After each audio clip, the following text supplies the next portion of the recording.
a WildEarth Explorer, you can build your own memories by joining our guides for regular fireside chats. Subscription payments can be made by PayPal, credit card, and now bank transfer. WildEarth Explorers, it's in your nature.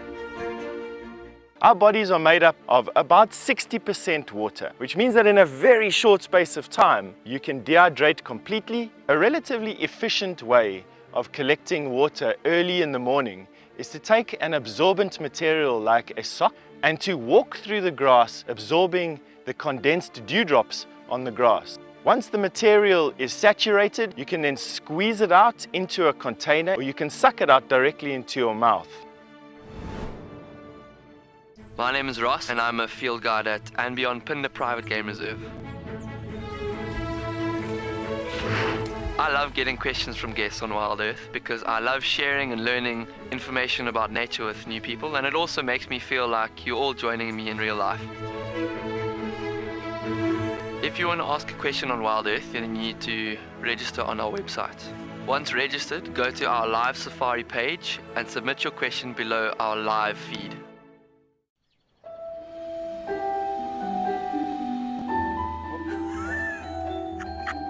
Is it just pretended to be dead? Oh, that was amazing.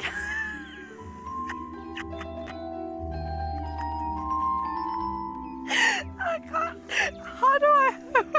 It's like that is hands down the coolest.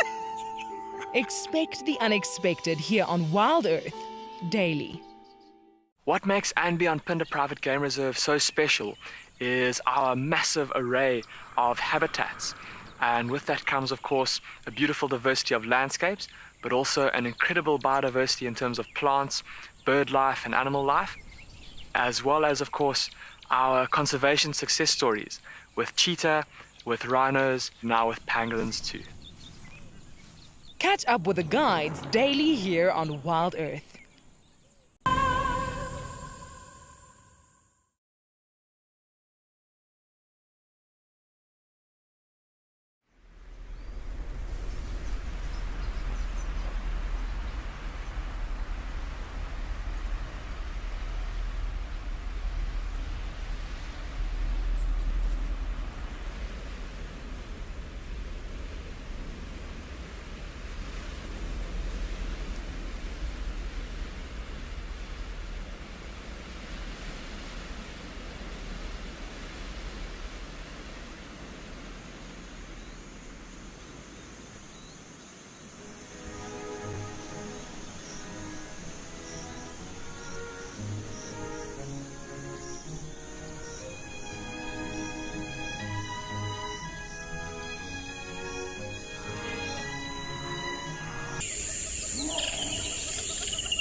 This program features live coverage of an African safari and may include animal kills and carcasses. Viewer discretion is advised. Welcome to your live safari in the African bush. We're going to have a quick look at the weather in all our different locations for the afternoon.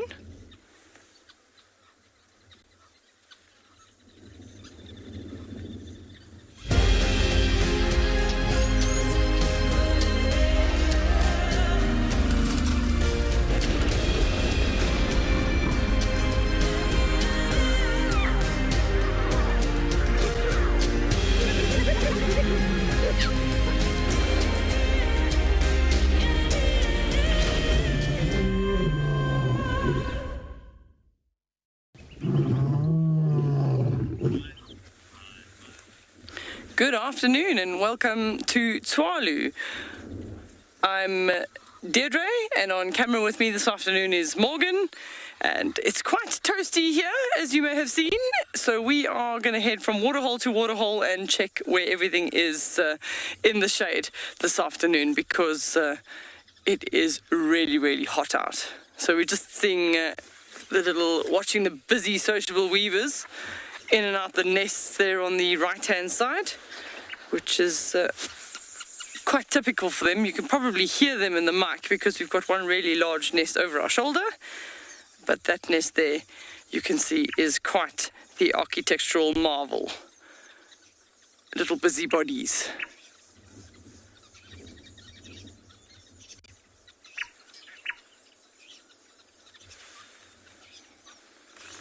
So why we always come to waterholes in the late afternoon is because the animals have been in the shade, and as soon as the temperature does start dropping a bit, those that want to drink water before it gets too dark will start coming down to water. There's always bird activity right throughout the day at a waterhole, so there's never a bad time to be at a waterhole if you're birding, because different birds will come in the morning, different birds will come in sort of mid-morning, particularly for us, the sandgrouse come in at sort of 10, 11 in the morning. And then have their drink before flying off, and then the waterhole's always just busy for especially the doves and the starlings that'll come through to the waterhole. And then areas like underneath that big camel thorn, nice and shady, so it's always a good idea to check those waterholes. You may find predators lying in the thickets in those shady areas waiting for the other animals to come and drink, so it's always advantageous to check waterholes. Any waterhole we always go past, we just sort of scan around underneath all the trees to see if there is anything there. Okay, so I have been talking about how toasty the weather is. Let's have a look at the weather.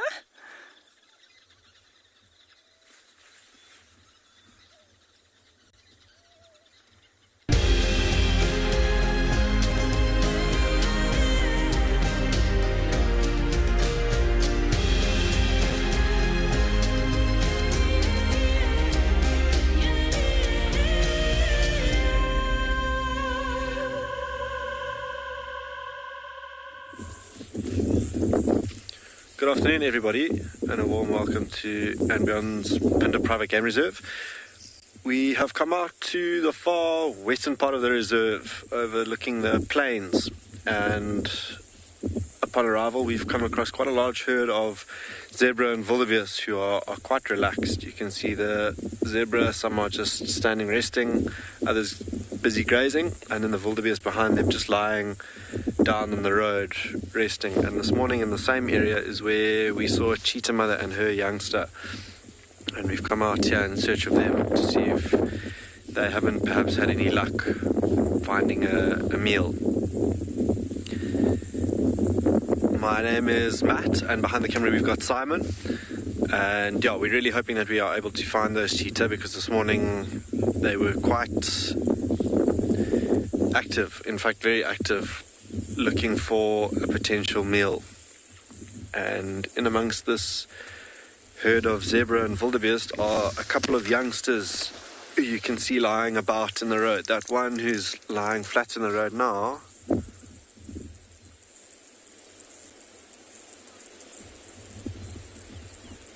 looks like it's fast asleep. There's a crowned lapwing in the mix there as well, but quite a lot of movement from the zebra. Those tails constantly moving, ears twitching, and I think just very happy zebra. We've had an incredible amount of rain, as I'm sure you've heard from the guys in the past while. I think we had about 100 mils in one day, so every last watering hole on this reserve is either full or overflowing, which is fantastic news. So everyone has no need to go very far in search of water or either good grazing grounds. And just looking over to the left, there is again another really large herd of zebra out in the open, and a huge, if I look at them now through the binoculars, a tower of giraffe standing still. In fact, some of them are lying down, also just resting, like you saw now with the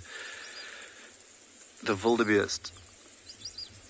You just see their heads, and don't let this distance fool you. If we were to drive up to them, they'd still be taller than us as they stand.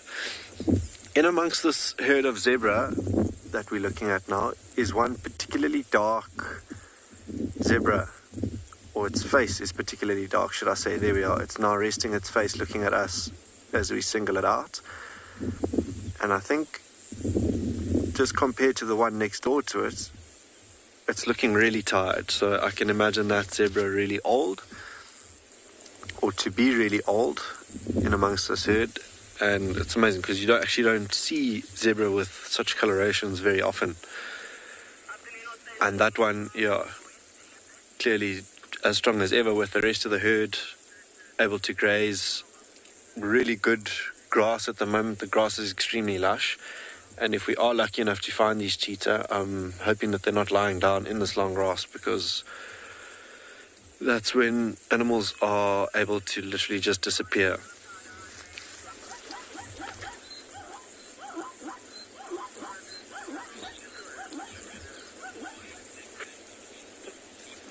I don't know if you heard that zebra calling.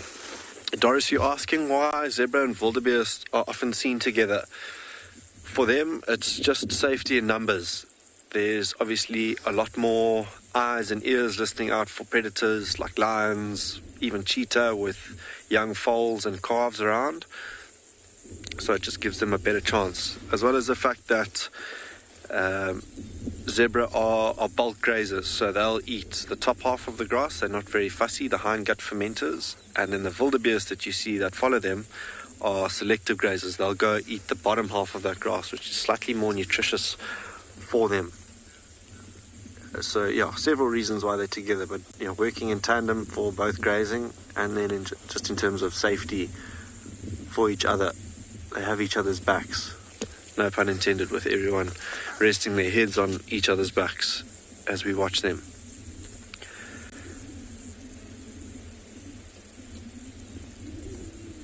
And really nice to hear that call that you heard now as I kept quiet.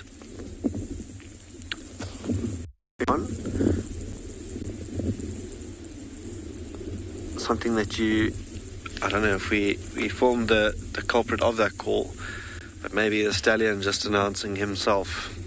You often hear it when they're a distance away from you, not next door to them, but that was really nice to hear.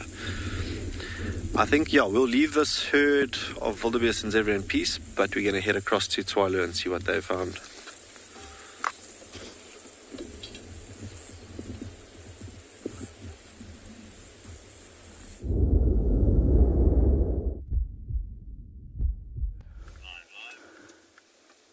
So we've got a very battle-scarred gentleman here. You back at Tswalu? Look at that ear. He's a recognizable individual with his very tatty ear, so he's been around for a really long time. He's also got sort of one long horn, one half horn. But if you just sort of go slowly down his body, you almost see the battle scars and the wounds, especially around his rump area. So he certainly is a prize fighter, and he's done really, really well. So those scars there on the rump will come from a serious fight from another male where they've used those ossicones, knocking at each other severely and almost knocking the skin right off. They'll rub that raw, and that'll take time to heal. So he's seriously battle scarred and doesn't have a really sort of large calcium deposit on the top of the head, but that doesn't mean he's not a good fighter. I'd hate to know what the other guy looks like. So it's just him by himself, and he's moving on through. He's making a beeline for a camel thorn, but he hasn't quite got there yet. So that torn ear won't necessarily hamper him in any way. He can still hear what's going on around him. His sort of collecting dishes are not necessarily perfect, but he'll certainly will be able to still hear what's going on around him. But it has been floppy like that for a really, really long time. So it's just cartilage.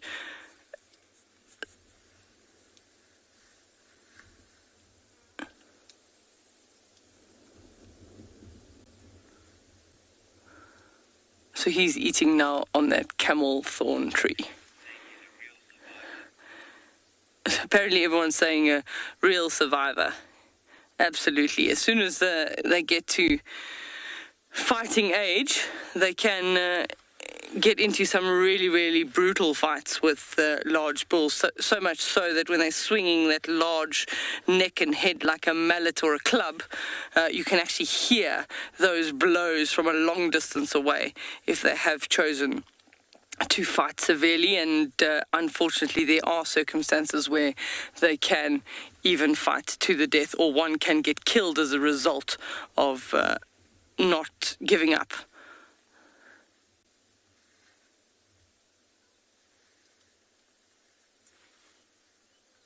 So don't forget to send your questions to #WildEarth and then put @FC in front of the question. We're going to move on, but we're going to send you across to Tristan for his hello.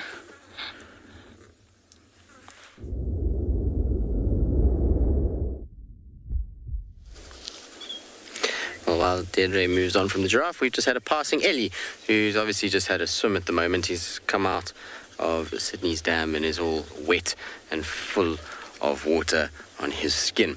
But before we kind of get into him and his friend, who should come shortly, my name is Tristan, and on camera I've got him Paul this afternoon, and it's wonderful to have you all along for the ride. Now, we've come up towards Sydney's dam just to see if there's any sign of Cara or her kill, but it looks like her kill's completely gone, so either she finished it during the night or dropped it, and that's led to her kind of moving off and being somewhere else.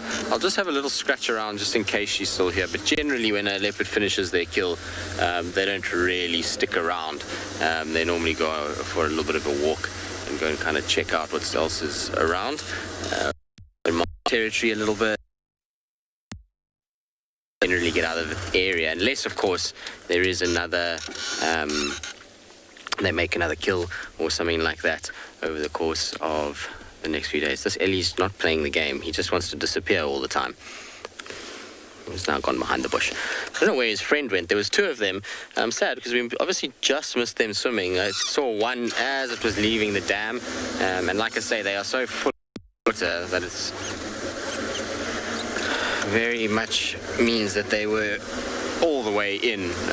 Even the top of their heads are full of water. All right, well, we'll let him go. He doesn't want to be seen, obviously, and we'll carry on. In the meantime, let's go across to Trish and see where she is and what she's up to.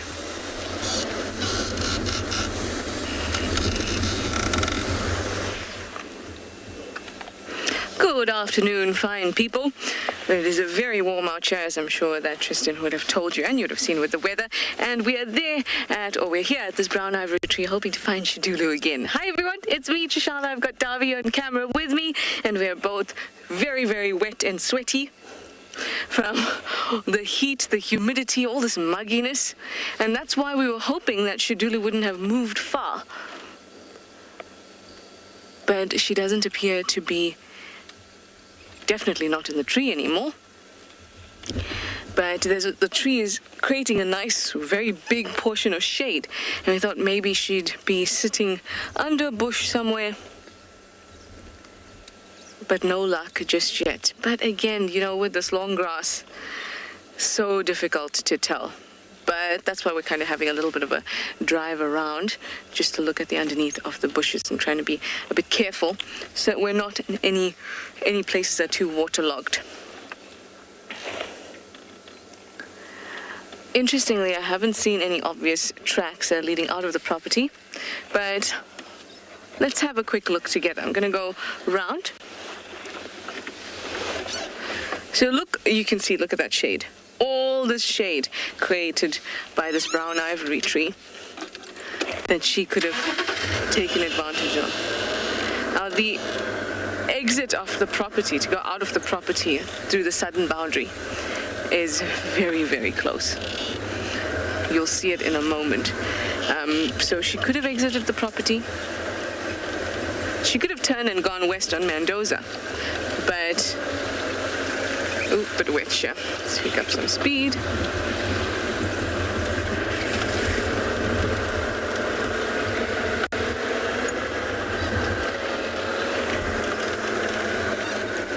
So let's just have a quick look here.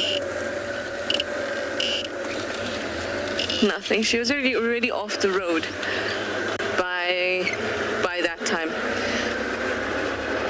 So now we're heading south and we're actually going to exit Djuma. And we're going to keep an eye out for tracks.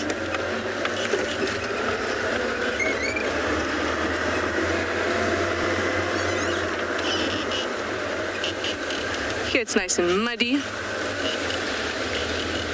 But you will find that it's quite easy to find or to see impala or antelope tracks in this muddy condition, because their hooves are hardened and they're pointy. But a leopard or a lion, well, more so a leopard, their tracks are much softer, so it's a little bit more difficult to see.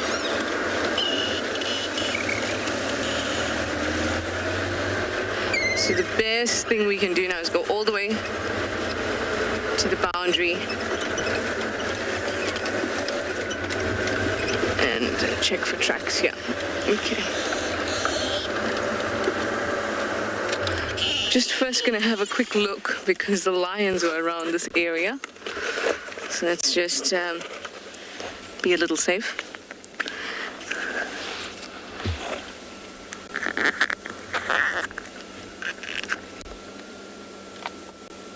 Okay, you look good.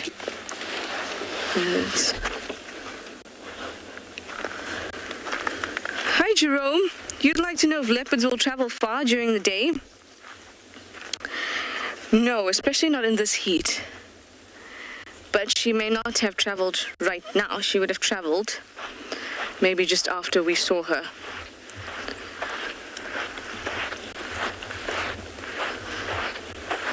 It's just that they overheat very, very easily, like all predators.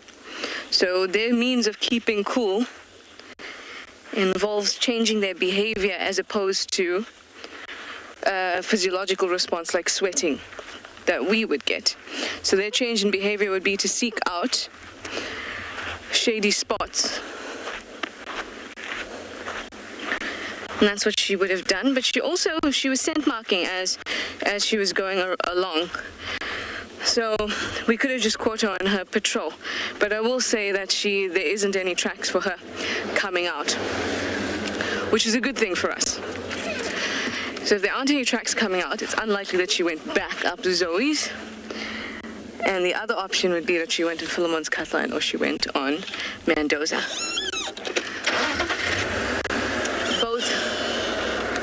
Both good options. My feeling is that she was on Mendoza or has moved.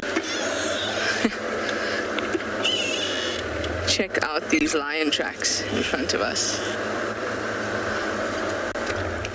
This is from this morning. Remember this morning we had that walk by the 3 Nkuhuma lionesses?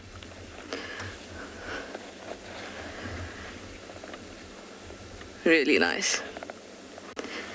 Alright, so let's go and hopefully find the tracks that we're looking for, which are those of Shadulu.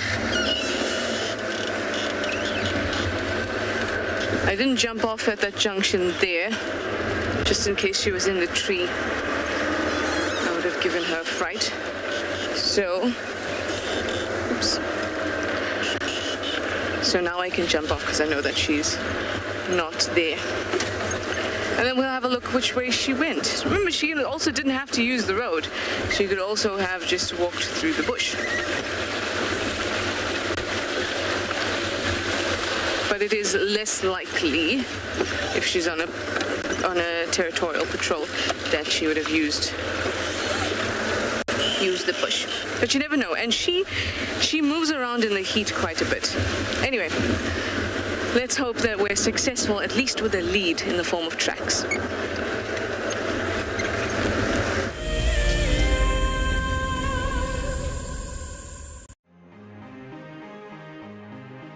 Hi, I'm Sue. I'm from South Africa and I'm the incredibly lucky winner of the Tswalu competition.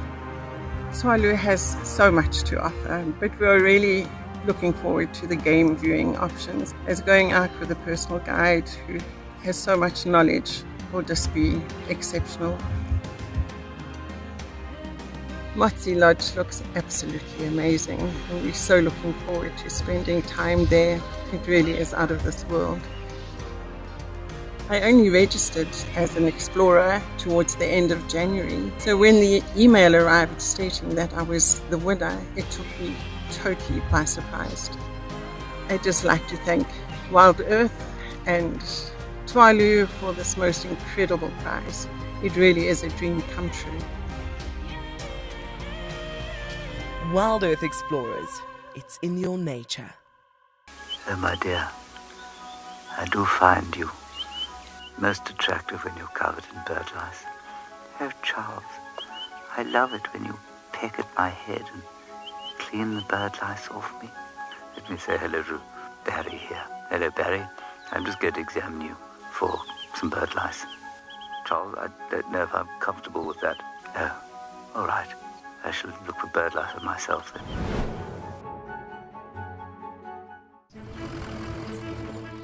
My name is Taylor McCurdy and I work for Eco Training. I love hearing from all of the viewers. However, I particularly enjoy those of you who have been watching for a few years. Your questions are just so advanced and they really get me thinking. If you'd like to ask a question on WildEarth, you need to register on our website. Once you've done that, head to the live safari page and submit your questions below the live feed. Hello, boy. You are a monster. And he's coming right up to us. Hello, boy. Oh, settle down. Settle down. He is very, very close. He's pushing his trunk against the car. You can feel the car moving. Hey, hey, hey, hey. Stop that. Expect the unexpected here on WildEarth Daily.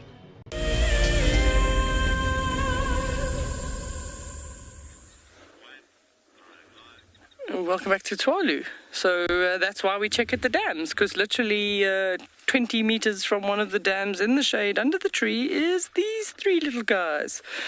Cheetah cubs. These guys are about 5 months old. So my concern right now is that we cannot see the mother. It's very, very thick in the backgrounds and she could be lying down flat. Their bellies are full. So she may or may not have gone to water and left them and then she'll come back. But certainly if they move off away from us now, we will not pursue them. We will not follow them. Because I don't know where she is at this stage, so we are just going to be sensitive. If we don't see her, then we'll also move on and leave them be. We kind of have to let nature be nature in these situations, but they're looking like they've eaten really well, which is great. And we're just hoping that she is just lying somewhere close by.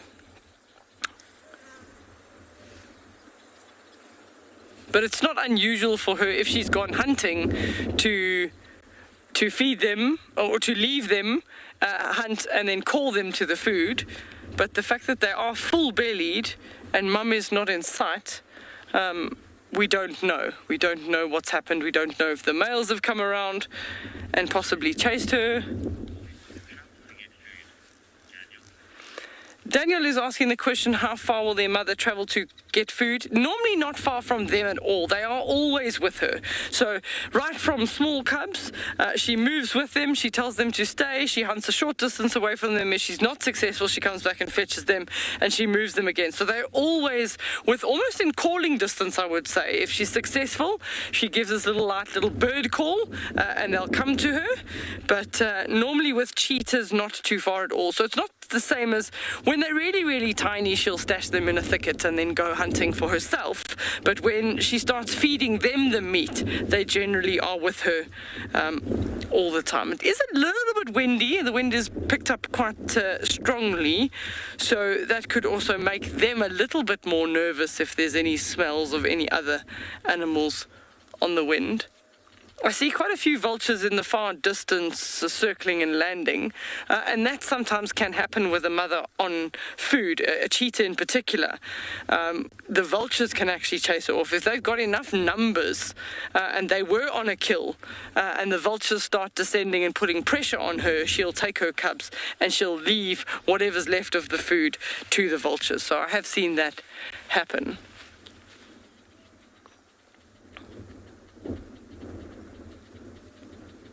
So they are looking around. They're not looking at us. They are used to the presence of the vehicle, so they're not bothered or stressed by the vehicle. But the way that they're alert and looking does suggest that the mother is not right here, right now.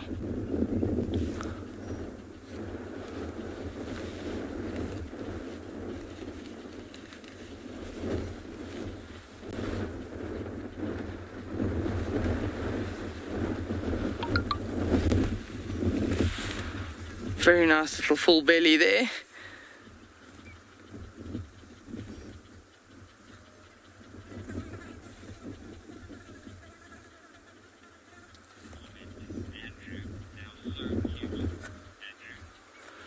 Andrew is saying they are so cute. They are indeed. They really are in that still very, very fluffy stage with all that hair still on the back of the neck and around the face.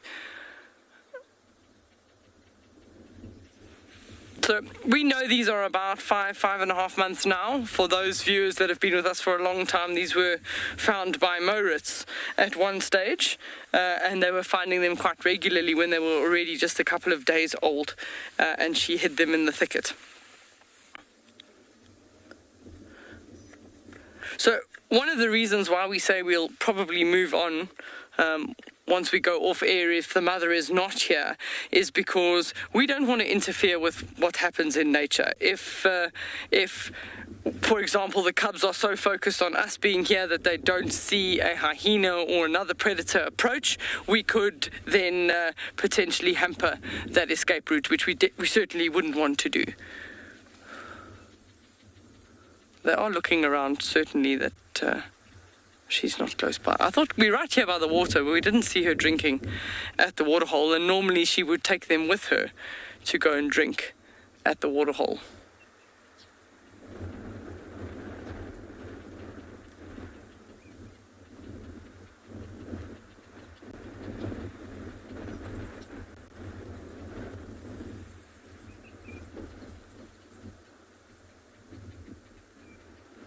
So 3 is about an average number. They can have up to about 6.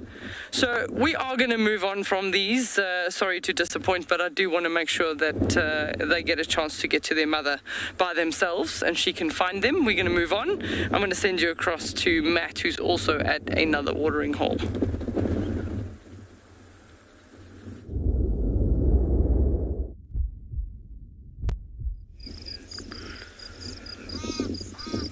Welcome back to andBeyond. In picture, probably one of the birds we've seen the most of this summer, the European roller, sorry.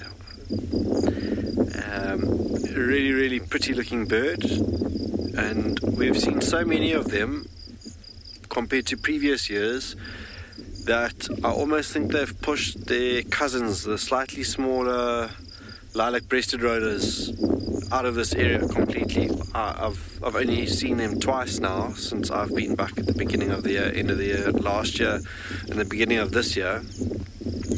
But literally around every corner are these European rollers, and maybe they knew something that we didn't in terms of the rains that we've gotten and the insects that follow with that and everything else that they eat, that they've arrived in such numbers. But just around this watering hole, I think I've counted 3.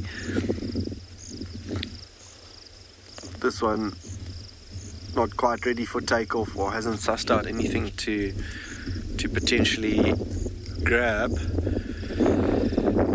on its perch just yet, but amazing to see. When we first got here, there were a couple of white-backed vultures that were all around the watering hole, maybe came for a bit of a drink, and the rollers in weather like this, overcast weather like this, as opposed to Tswalu, who's struggling with heat, very quiet compared to normal. I mean, on a day which is a little bit warmer than usual, you hear the birds are often a lot more chirpy, but when it's windy and the conditions are not favourable, it takes them a lot of energy to get all chirpy. So maybe just preserving their energy for the time being. A couple of impala around this watering hole as well, looking awfully relaxed, so I don't think those cheetah that we were searching for ended up coming here. And every other Plains game that we've driven past has also been really relaxed and hasn't shown any signs of being under threat. So yeah, I think they would have moved off for the time being, those cheetah, maybe in a different direction, obviously not in this direction, with these impala being so relaxed. And they too, I think, are just enjoying the greenery that they are able to feed on, have a bit of a drink, and then carry on feeding. But those cheetah, with the favourable conditions of it being cooler, probably set off earlier than usual to find their next potential meal, that mom and her youngster. And in this long grass, we'd battle to see them, even if they were just next to the vehicle. We really would struggle to see them. But what's quite nice about that is that they often use the roads as path of least resistance to get from one spot to another, but we also haven't had any luck with them just yet. But we'll keep searching. I think myself and Simon will keep searching in this area. We've got a good chance of seeing a couple of elephants as well. They too were around this neck of the woods this morning when we were out and about. But I'll ask Simon to pan across to this watering hole just next door to us, because yeah, about a week ago this was bone dry and has filled up significantly, so much so that there are even a couple of hippo in there.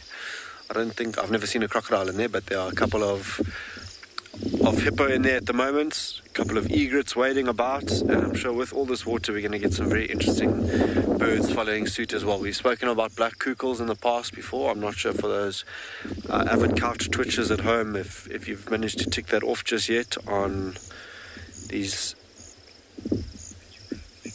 safaris, but we're going to see if we can't find some of the more interesting birds as well this afternoon. But we're going to head back across to Tswalu to see what they found.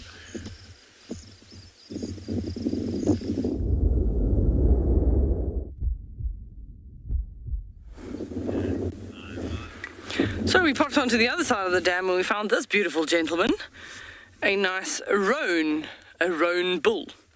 So very, very pretty. He was also in the shade, but he's no longer in the shade because he's a bit suspicious of our presence. So he moved off a bit.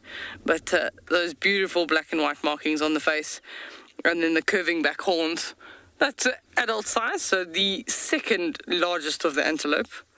But I think probably the longest ears relative to anybody else, if you look at how long, ridiculously long almost, those ears are.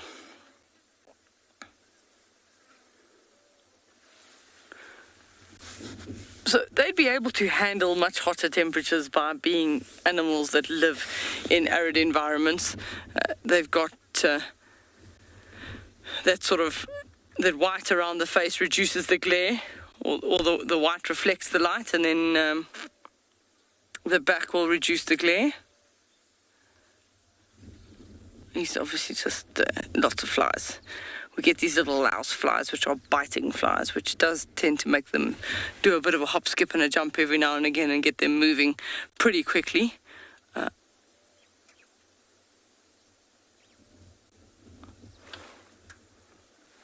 Okay, wow. He's moved into a little bit of shade of that little tree, but not much. So he'd be predominantly a browser. He's just... I don't know if he's been to the waterhole or if he's on his way to the waterhole, but he's close enough.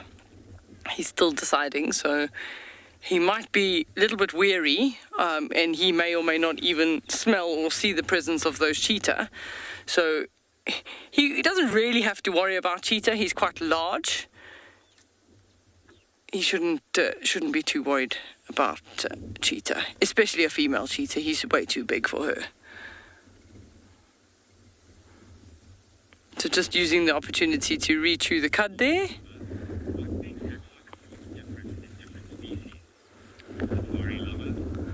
Safari lovers asked a very interesting question. What makes antelope horns different in antelope in different species? I don't actually know if it's just sort of a gene that makes them grow in a certain way. Because I'm going to go forward. There's another little gentleman lying under the tree for you, which has also got incredibly impressive horns. Is the Gemsbok. And then you can see even sort of different horns there. So still showing you it's quite hot. He's also lying in the shade. So genetically, as the species goes, that would be sort of dictating the horn shape, because all roan have the same horn shape, and so do all Gemsbok have the same shape. So I would say it's a genetic marker that gives them the shape of the horns. But over time, you probably find it would be what would suit them. I mean, you compare that to the kudu that's got incredibly spiral horned. They're totally different. They're like a corkscrew shape. And they all use them for different things. I mean, the Gemsbok will mainly be for fighting and defending themselves. They'll use those horns in a sweeping motion to defend themselves from lions. Kudu will often fight with those corkscrew-shaped horns, and they can get themselves hooked up to the point where maybe both candidates land up so exhausted they can't pull themselves apart and maybe die as a result of that. They also sometimes, kudu in particular, will use their horns to hook down higher branches so that they can feed. But you actually look, if we go to the roan and we zoom in as much as possible on the camera, you actually notice that the horns have got lots of little ridges. So those ridges on the horns are sort of seasonal growth rings, as it were, but when they're fighting, if they're fighting and they're bending down and the other animals or rivals' horns go on that, it's like a sort of like a grater. It slows the horns down. So we're going to send you across to Tristan, see what else we can find.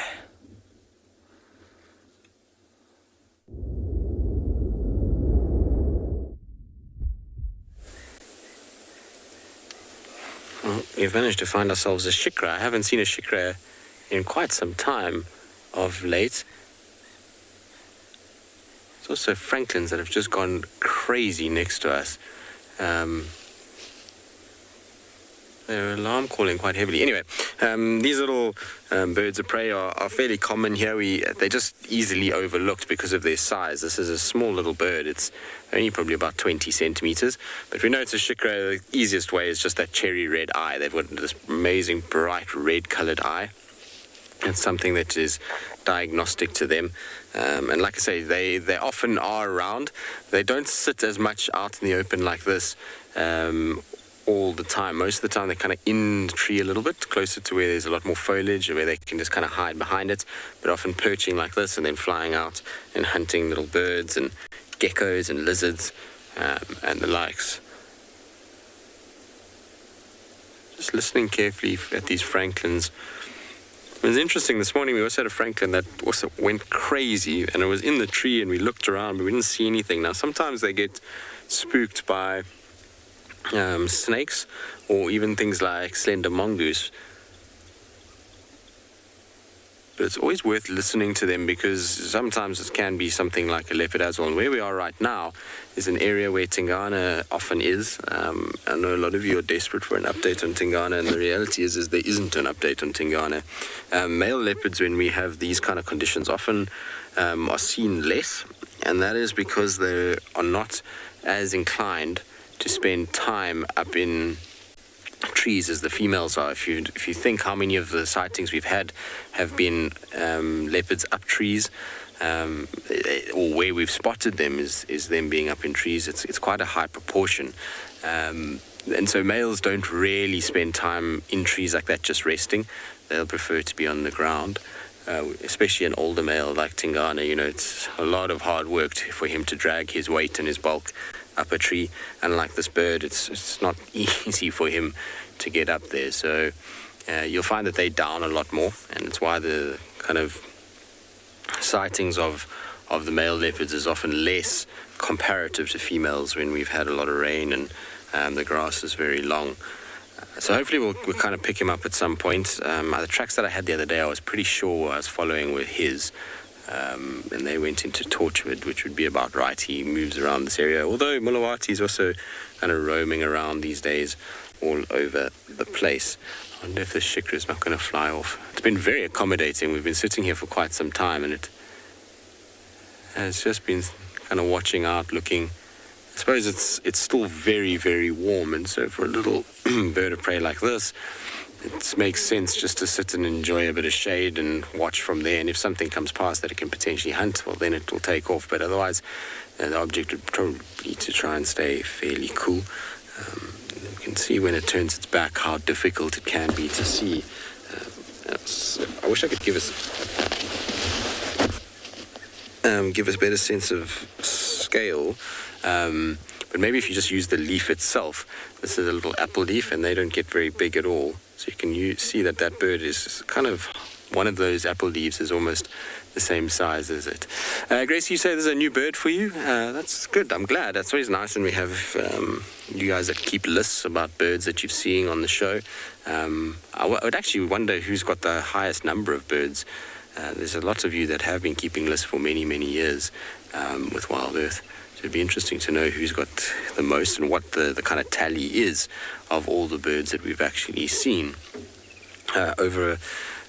those lists would be big now because we have so many different locations. Before, it was just Djuma, but if you had to add them all up between, andBeyond Phinda, andBeyond Ngala, Tswalu Kalahari, and then obviously even the Mara, at one point you'll be quite a serious amount of bird species that we've had. But I'm surprised that this one is a new one because, like I say, we do see them. We used to have a nesting pair on Vulture's Nest, and to be fair, since I've been back, I haven't even driven Vulture's Nest. It's so wet in that area. That's maybe why we haven't spent a lot of time in areas where we see them a lot. When the light is on them like that, you can kind of get a sense for that eye. Unfortunately, it's when you look through binoculars, it becomes very, very prominent to see this big cherry red eye. But sometimes far away, it just looks quite dark. But when the light catches it, it's that red is the most intense, bright color you can think of. Good. We're going to leave our little shikra. We're going to carry on and go and see if we can find something else lurking about in a tree, hopefully with spots.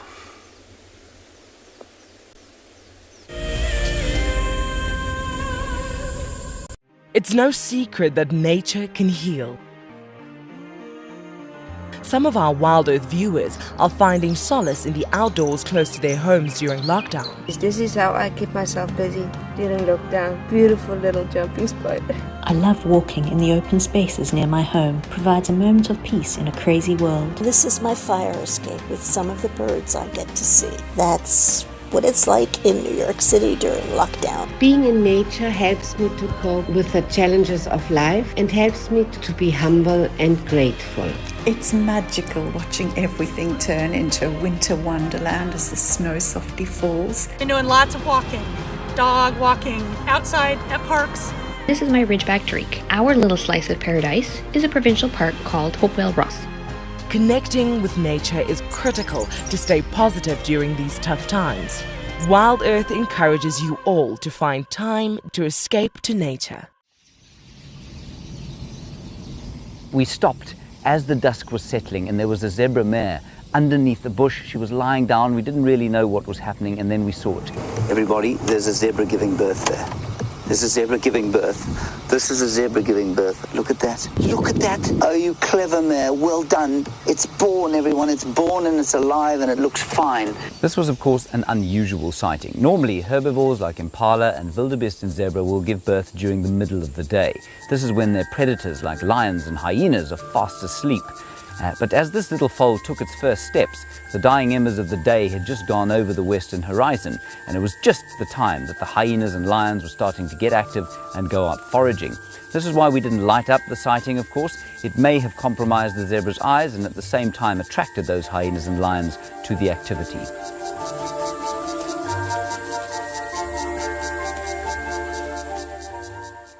My name is Lauren and I'm currently working in Djuma Private Game Reserve here in South Africa.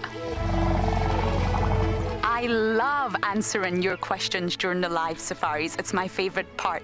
It feels like you're on the vehicle with me and I'm able to teach you exactly what you want to know. If you want to ask a question on WildEarth, then you need to register on our website. Once registered, you must go to the live safari page and ask your question below the live feed.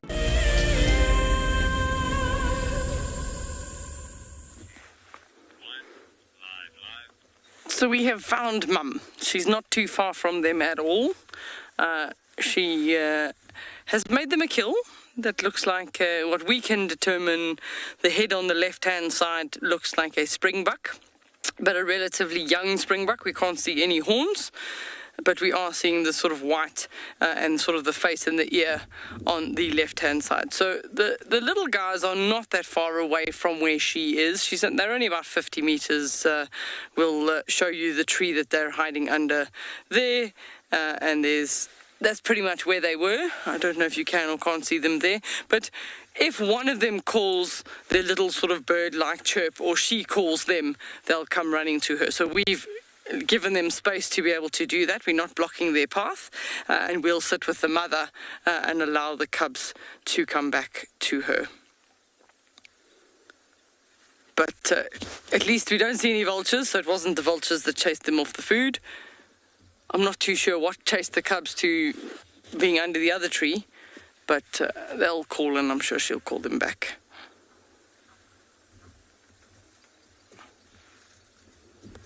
So there doesn't look like there's that much meat left on the carcass, which generally is quite strange for cheetah.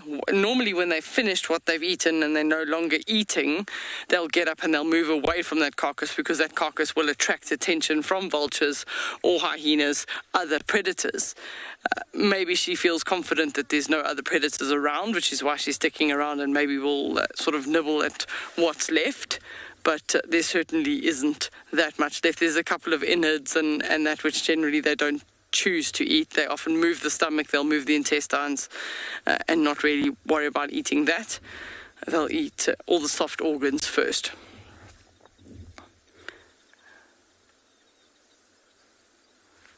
She has done well. She has provided for her children.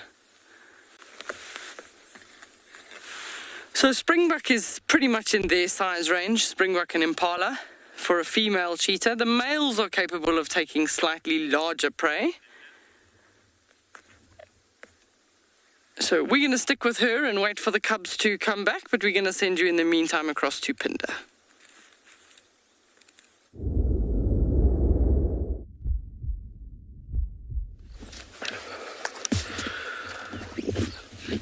Welcome back, everybody, to andBeyond Phinda, and look at what myself and Simon have managed to find.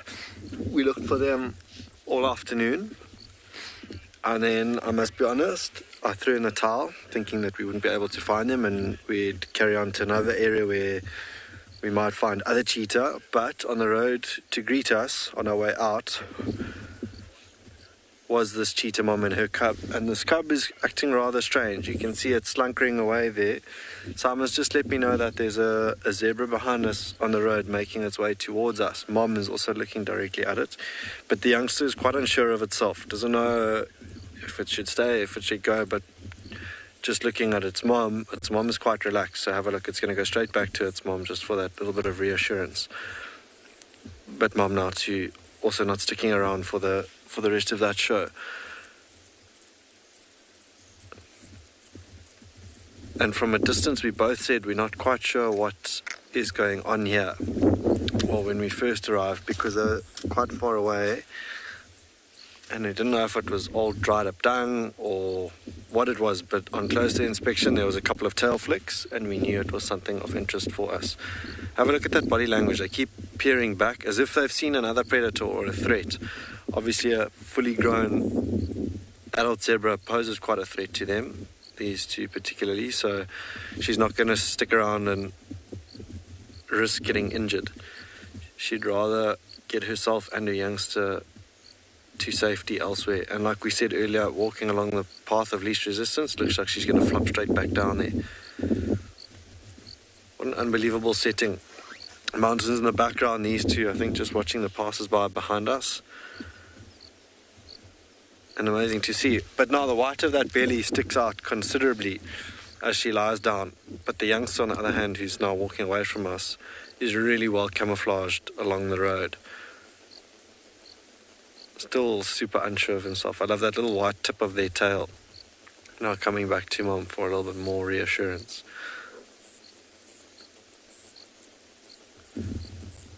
Could have chosen to lie down anywhere, but chose to lie down on mom, and mom wasn't quite happy with that, so battered it with its paw.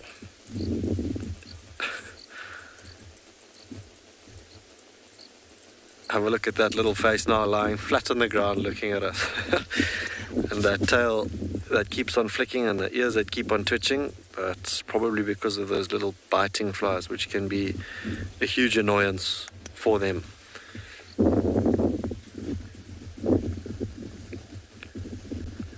But they've got the most piercing eyes, these cheetah, those really, really amber colored eyes. And this particular mom has almost orange eyes.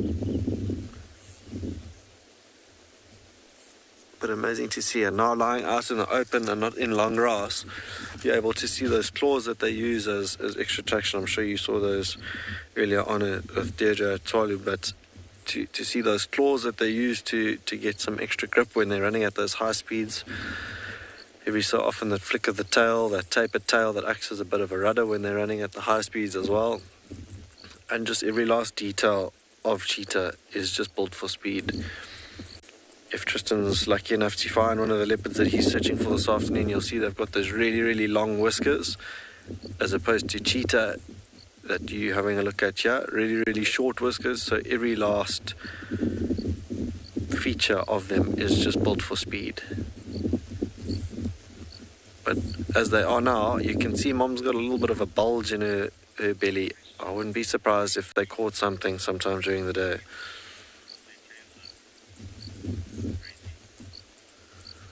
Okay, so you're asking what it means if they pull their tail up.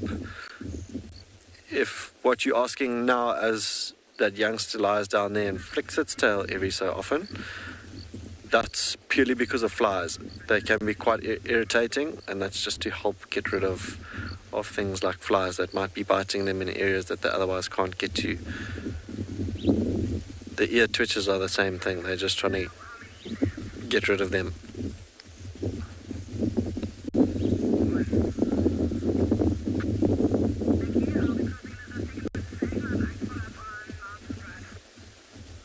You can see it's quite a windy afternoon, and on a road where they are, as opposed to lying in long grass, they can't really see anything. But lying on a road, they can see a distance both ways. If other potential threats to them, maybe other cheetah, other lions, maybe using the cool of the afternoon to get a little bit more active earlier on, are coming towards them, they are then able to get away in time. That zebra just may be coming closer behind us, not that I could see it, but just coming closer to make sure that these two were of no threat to them. They moved off a little, so the zebra knew it was alright, and everything's returned back to normal. That youngster lying flat on the ground now.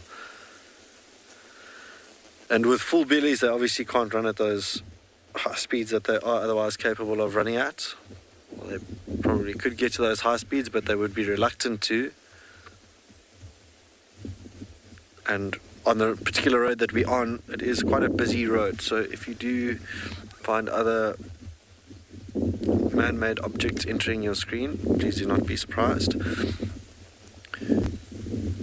Luckily we are parked here, and they are on a little bit of a blind rise, so I'll be the first to stop any speeding motorists on this road. I can't get over how cute that little youngster is with its face flat on the ground. But yeah, myself and Simon are going to spend a little bit of time with these two and see what they get up to. We're going to head across to Pridelands this afternoon.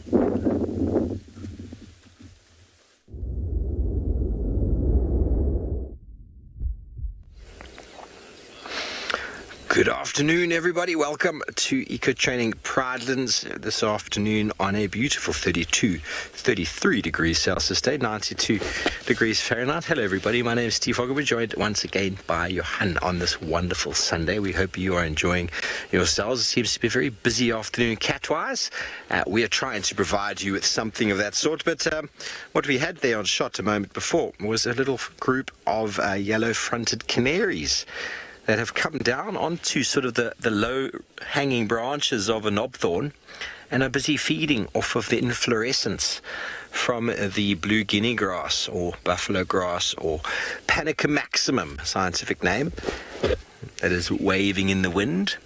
So very, very cool to see. Being seed eaters, you often see them on the floor feeding on the seeds, but obviously many of these grasses haven't dropped seeds, so the birds have to come up with a technique of feeding on them.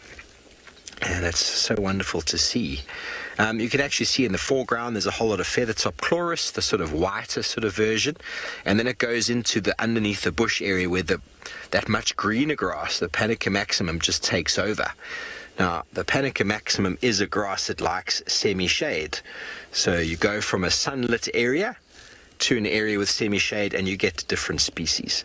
So it's kind of the way it works. The Panica maximum is a climax grass with a forage score of 10 out of 10. Wonderful for making little bracelets out of, and beautiful seeds. The birds absolutely love them, as do I. I feed on them quite regularly. Got a few of them next to us here that are still in flower. So a lot of them have actually gone into flower. They've seeded and then they've gone back into flower again, which is quite interesting because we've had so much rain this year. As we've all heard the old adage, make hay while the sun shines.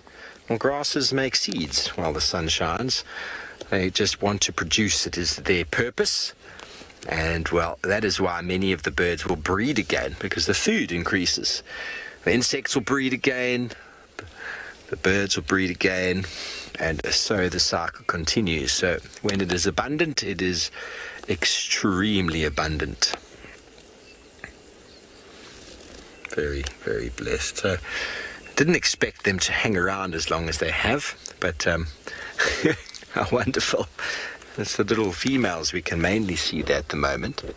The male, I think, is the lowest one at the bottom. His yellow is not as bright right now. I can just hear the calling of a chin spot battus. Okay, well, we're going to do a spot of birding on this wonderful Sunday afternoon, taking it nice and easy, and we're going to send you all the way over to andBeyond Phinda.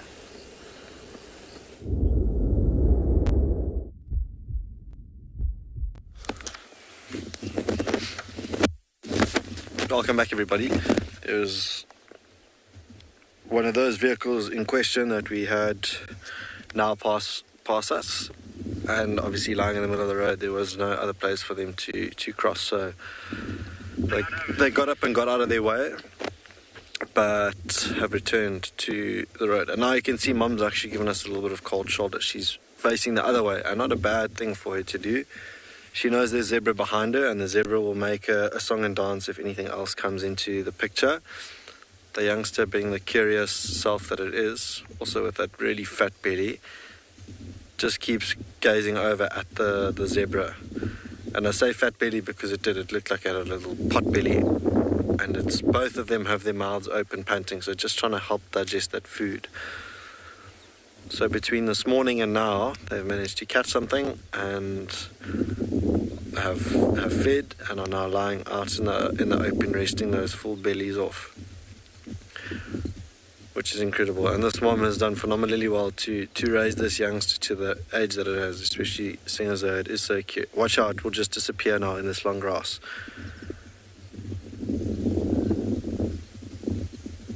If it does carry on going,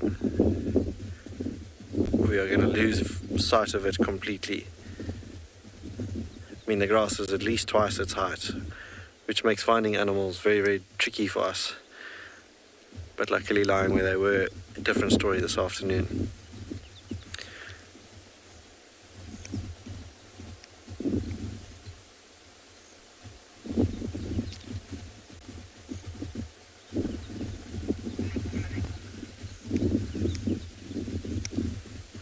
Sorry, just had to stop another vehicle behind us.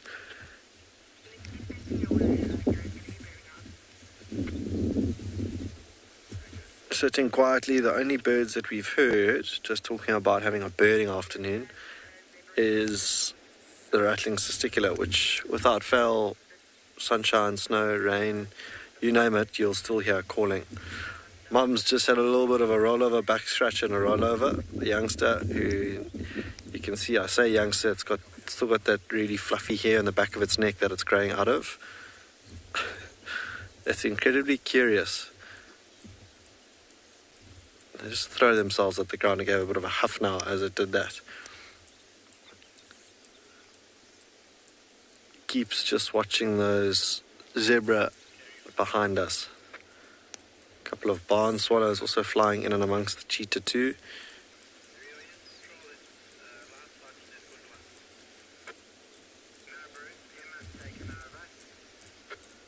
Another one of those European rollers at the back.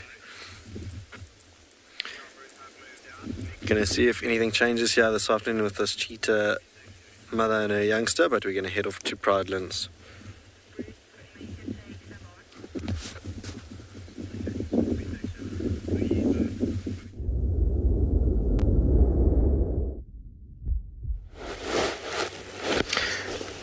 Hello everybody, welcome back. We are here again on we're checking out our southwestern side of Pridelands, the area we haven't been in yet, and we're very blessed to know that we've got good signal here. And what we're seeing up on the tree is a nice accumulation of barn swallows, also known as European swallows. And this time of year you'll start getting them accumulating on telephone poles or in trees as they start getting ready for their migration all the way back. They generally arrive in South Africa sort of September, but mostly October, early November. They feed exclusively on flying insects, and they'll be heading back up north to be breeding again later on in the season, later on in the European summer. But they spend the winter, or the European winter, here. But as they start accumulating in the trees like this, it's sort of getting to that time when they're starting to get ready to migrate, and you'll notice them doing a lot of preening, a lot of feather cleaning, a lot of checking as the aeroplane flies over. It's important to service aeroplanes regularly if you plan on getting anywhere. Just like your vehicle, if you want to be going long distance, you have to make sure that not only have you checked the oil and the water, but you've serviced the car to maximize performance. These birds have got a long way to fly. They will feed along the way, but many migratory birds will increase their body mass by almost 50%. Goodness me, can you imagine? 50% before departing. So it's basically fueling themselves up, and that is on enormous amounts of insects. But then by preening and cleaning and sorting out all of the, all of the feathers, means they can maximize performance. Just like on your vehicle, if your wheel alignment is slightly out or your tire treads are not great, it influences the petrol consumption or fuel consumption. If you have weird things hanging off the car, you mess with the aerodynamics, you're going to drag the car behind. So these birds, that's what they're doing. They're getting everything ready and prepared, and then suddenly, all of a sudden, they're gone. So a lot of it's got to do with temperatures, a lot of it's got to do with daylight hours changing. But I've no doubt that in times when we've had lots of rain, you can get a lot more birds remaining a bit longer, because it's also the food that they're looking for, you know. They're looking to make sure they maximize their body weight, their fat index, they get all of the nutrients they require before departing. And so many of them can stay a bit later. So we'll see how long these migratory birds stick around, and we'll be making note of it. But we're going to carry on a little birding bumble and send you over this time to Tswalu Kalahari.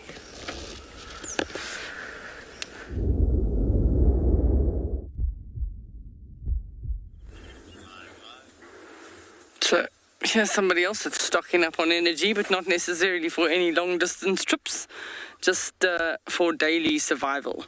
So, she said, that's about the most movement we've seen. So she's very uncomfortably full and also very hot. So you can see sort of the heavy panting, mouth open. Just like lions, they also have no natural sweat glands. So panting is one of the ways of reducing heat. And that nice little full belly, she's definitely stocked up, and she's made, unfortunately, no effort to call the cubs whatsoever, and they've made no effort to call her.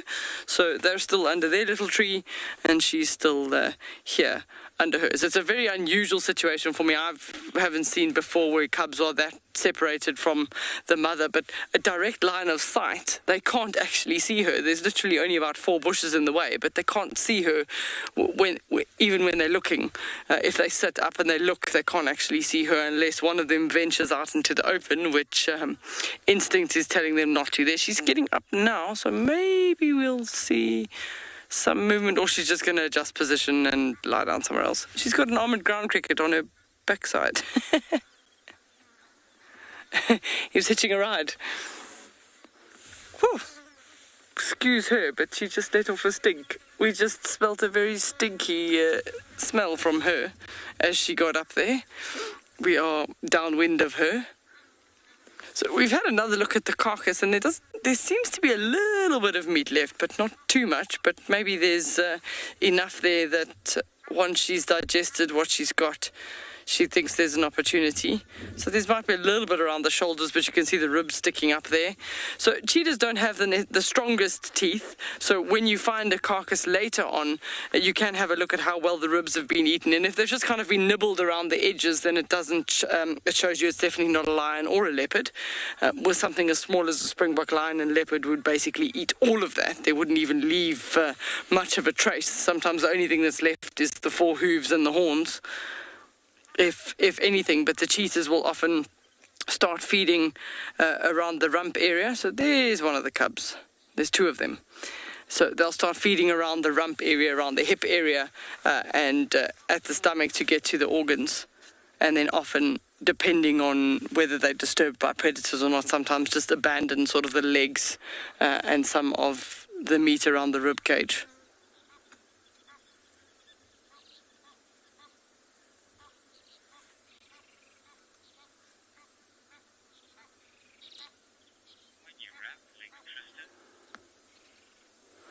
So we're still going to wait here with them to see if there's any sign of them reuniting. We're going to send you across to Tristan.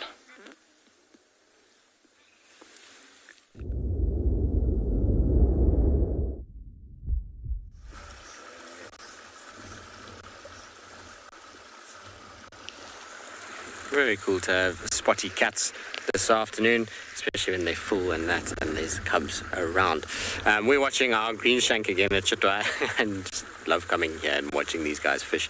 Unfortunately, the time that they're going to have to do this is slowly but surely going to run out. You can see the overflow of water is becoming less and less. It's not nearly as much as it was 2 days ago.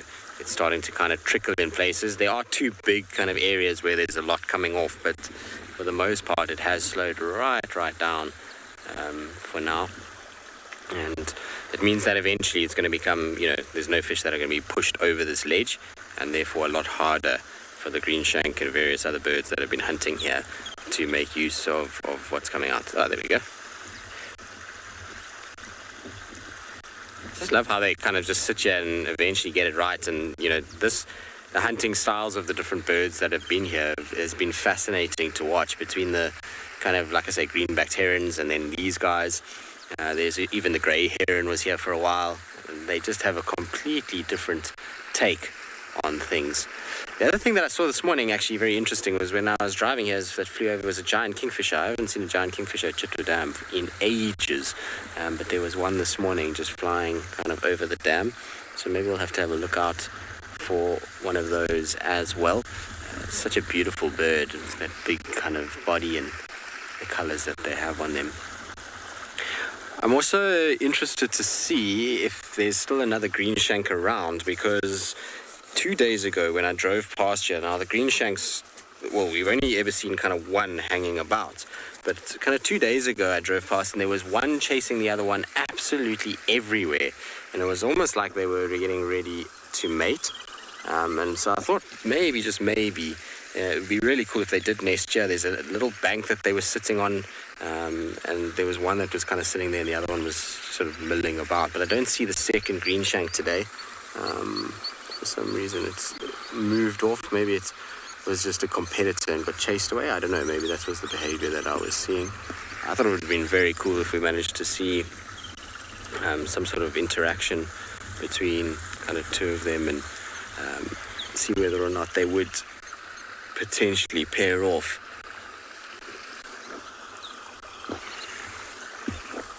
It's being far more patient today than it was the other day when the heron was here. The other day it was running around everywhere trying to find food, but today it's kind of sitting in wait, and it reminds me almost of kind of fly fishermen that employ a technique called check nymphing or dead drift nymphing, where they sit on the edge of the flow and kind of wait for takes. In this case, they're just waiting for the fish to come past before they grab it. It's interesting how shallow it is. I mean, you can see the bird's toes are basically just underwater. The rest is exposed. So these poor fish, once they land, must get kind of turned sideways, and that glint must be what they're looking for rather than anything else. So it looks like it's grabbing very small things at the moment. I don't know if there's maybe tiny little tadpoles as well that are being pulled over in this flow. It's possible. All right, I'm going to carry on though. We'll leave our green shank to its business. We'll go and see what else is on Chitwa. Oh, there we go. I've got a fish now. And off it goes. In the meantime, though, let's send you across to Tswalu and see if those cubs have rejoined their mom.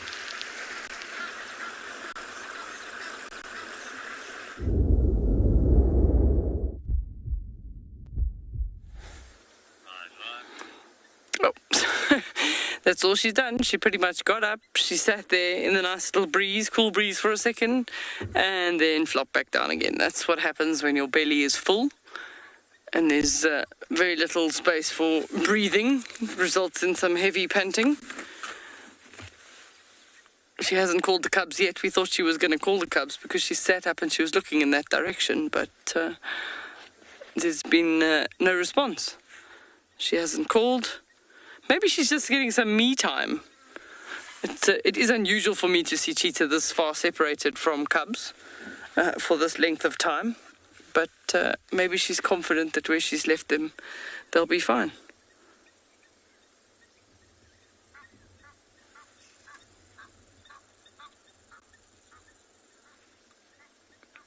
It's almost like the tail always has a life of its own. It just sort of flicks up and down.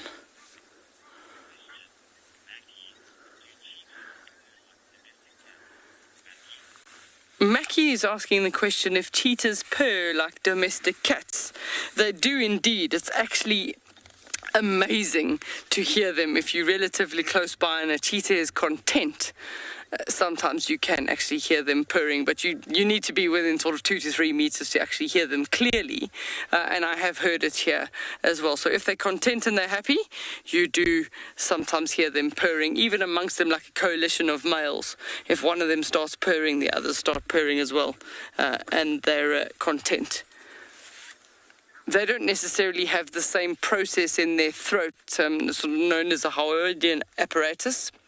If I've said that correctly, it's quite a mouthful, that the lions have in order to roar. So cheetahs don't necessarily roar, they just have sort of a loud little bird-like chirp, and purring is their thing, but lions, funnily enough, don't purr.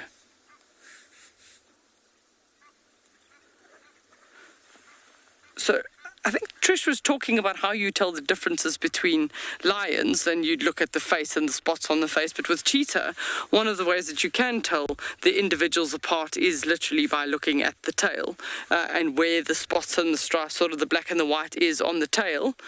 You can have a look at that, and then also they would have spots different to each individual as well, and you'd look for a sort of a set area on the cheetah that would be recognizable, the spots either on sort of one shoulder or one rump area. Sometimes you can make a bit of a pattern, and then that would be how you would know the individuals. But it's always challenging. We're fortunate enough, we view them regularly enough, we know who they are. But if you were just coming from a different place, you wouldn't necessarily know one from the other. They'd all look similar.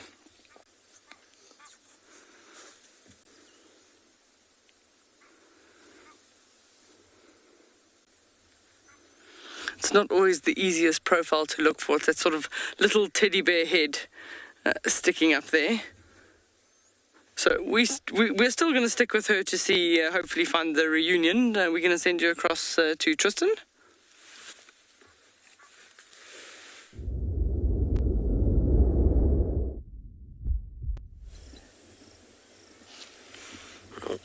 We've got one of Africa's grumpiest looking animals. They don't mean to look this way, but they just are. You can see he's been having a little wallow in chitwa.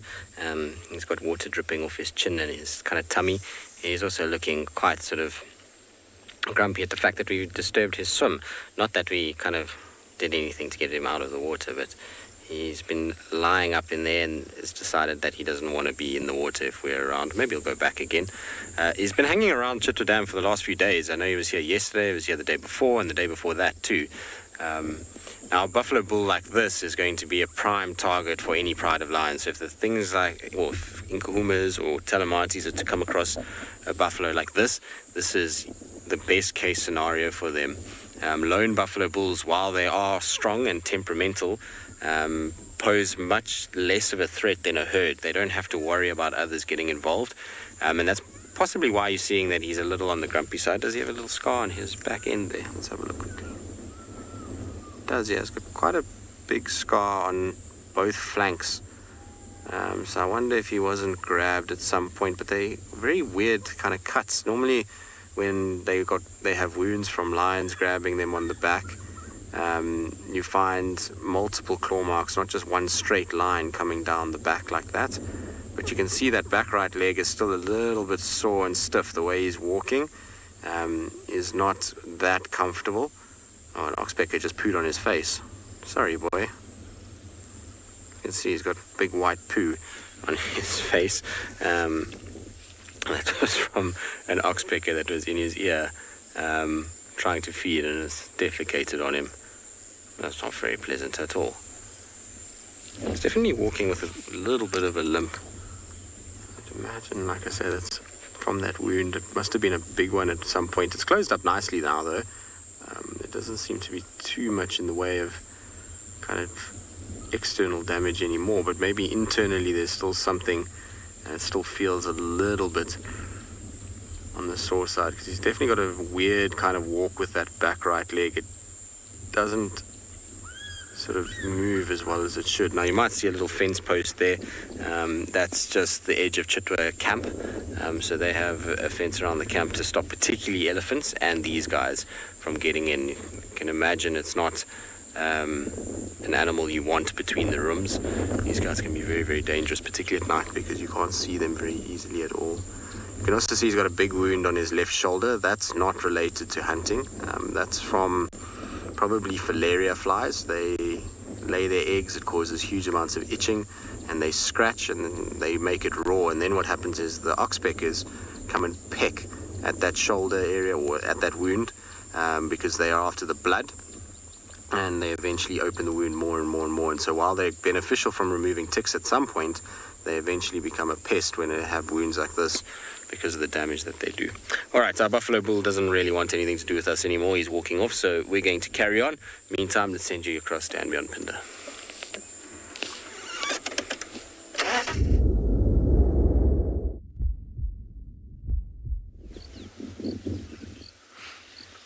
Welcome back, everyone.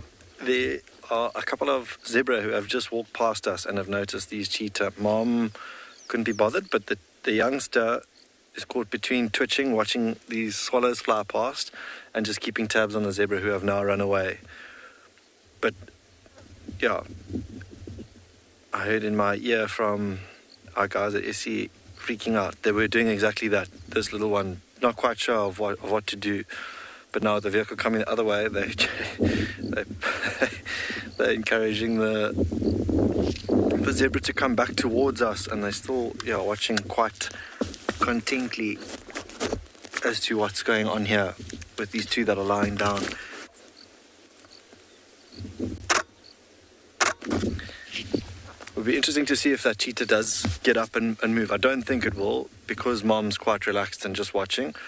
Although this vehicle will now, just encourage those zebra further away from us and them, which is not a bad idea, because, like you've seen in the past, zebra are not afraid to chase cheetah around. Maybe with an older, more experienced cheetah mom, she knows not to waste her time with adult zebra. But these two, or particularly the younger one, very, very wary of the zebra. Just watching them as they make their way away.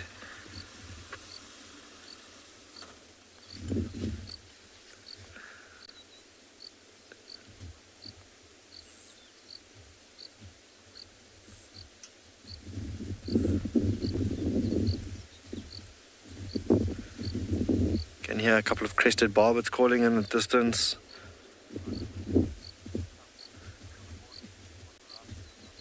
But this youngster, maybe if around a year old, just comparing its size to its mom, quite a bit smaller still got that long fluffy hair at the back of its neck like we spoke about earlier. And invaluable life lessons these, because one day when it's on its own, it's going to have to, just gauge situations like that one before it makes its move and decide what's best for it in terms of running away or staying or just being wiser and walking away from a situation. But those zebras, walking away from us pose no threat. I'm going to spend a little bit more time here, see if anything changes.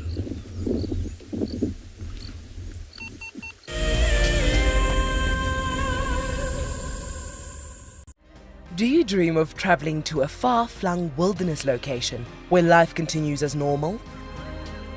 A place where you can escape to nature and breathe. If you become a WildEarth explorer, then this could soon become a reality. Subscribe today and stand a chance to win regular travel prizes. WildEarth Explorers, it's in your nature.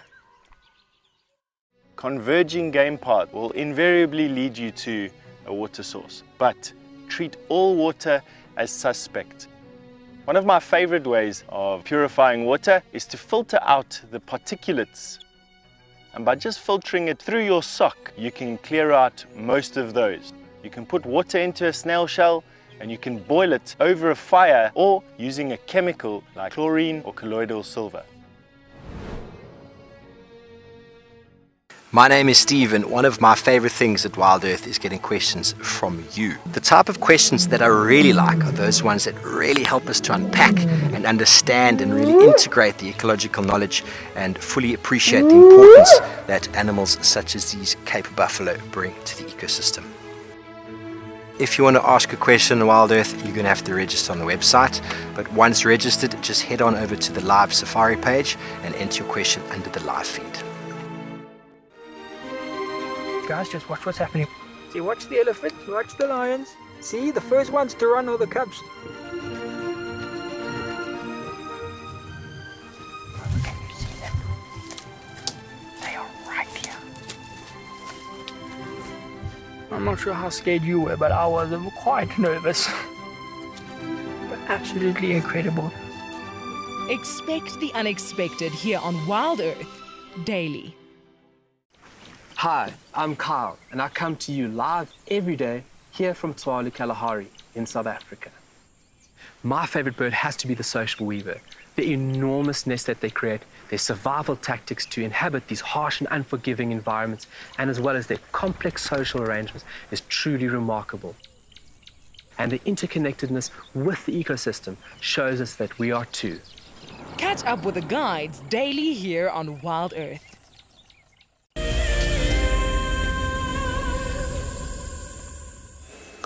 We have made our way here to Kara. I was about to say a friend of mine's name. It sounds very similar. And it's stunning. She's making an absolute meal of her impala. But the most curious thing, Kara, the most curious thing about her right now is that impala, she's kind of stashed it into the hollow in that tree. Which is very clever. I mean, considering if it was intentional, it was very clever. Because every time she drops a bone or anything like that, it falls into the tree. At least it makes it a little less recognizable as a dead impala in this. It's a little bit easier to watch. But if she does pick it out, do be warned, because it doesn't smell very pleasant, so I can imagine that it doesn't look very pleasant. In fact, it smells pretty rancid.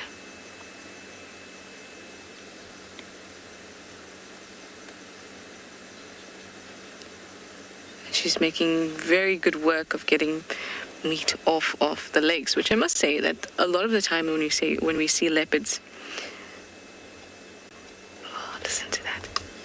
Oh, when we see leopards with impala kills, oftentimes they'll leave the legs, especially towards the hoof, where you're not going to get much at all. But she's making great work of those parts.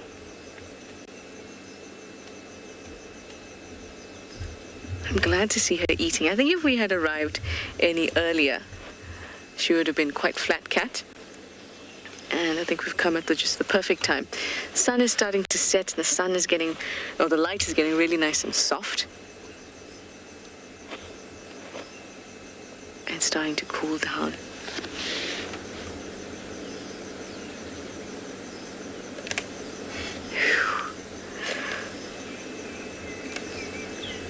It must be quite a young impala that she's got in order to crush the bone like that. Or in order to store it in that hole in the tree.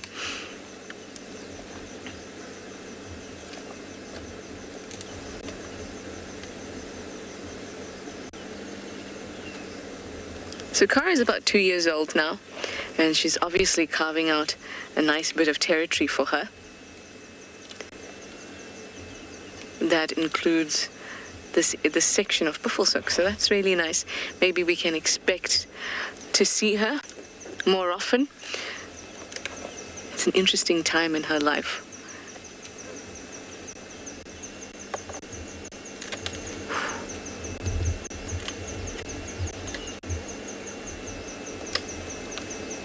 Interesting time of her life when she's carving out this territory for herself and settling in. She's giving us a great show, great display of exactly what her 30 teeth can do.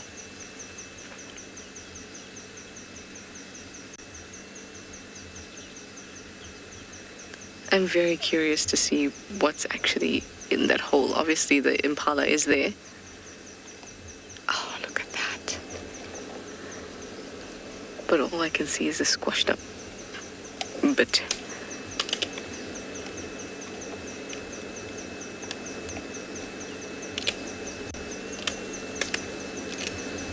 I'm actually just going to sit and let us enjoy the sounds. I mean, I know it's not, some sort of serene sound or anything like that, but I love when we see something and can hear it at the same time instead of just listening when you're looking at something else like birds and things like that. And we don't get to hear the call or them making the call. So let's enjoy. Enjoy that Kara gets to have a feast today. Oh no. She looked like she was really enjoying that bone. Now that looked intentional. Come on, girl. She's just cleaning out her bucket there. Oof. There we go. So I told you it will look a little bit gruesome. And it certainly does.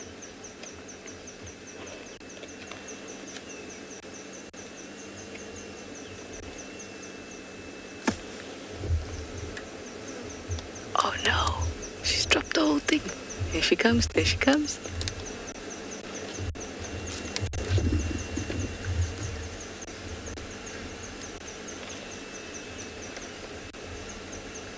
She's looking very carefully. Make sure there's no scavengers around. But there aren't any as far as we saw. No hyenas, no other leopards. She's so careful. Look at that. Oh, that's beautiful.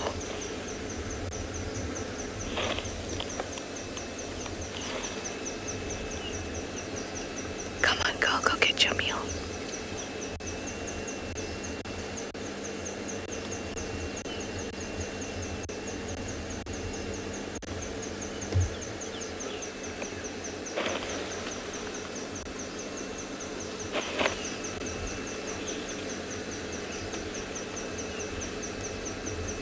Maybe she's had enough. I mean, like I said, it was pretty smelly, but I think she should go get it.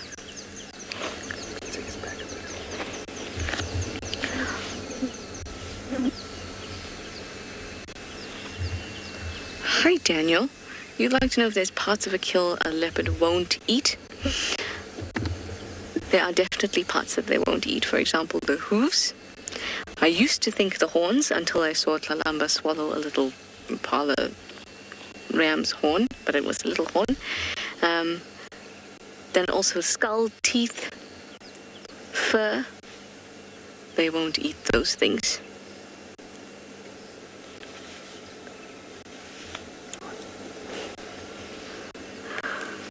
Now you can see she's got a nice stick across her face. So we're going to try and move at some point to get us a better view.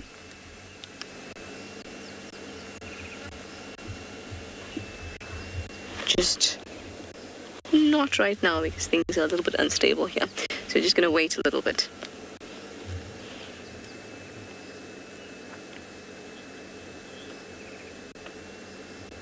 And there she goes. Still looking, but cleaning what James once called murder mittens. Anyway, I'm now going to send you over to Tswalu, and we're going to try reposition.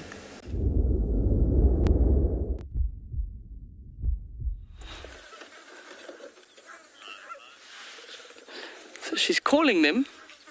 She started a little chirp and then it's like a... There we go, she's calling. They've seen her, they've started to approach the little cubs, so hopefully if she stays there, we'll see the reunion. They're walking slow. There they come. There they come.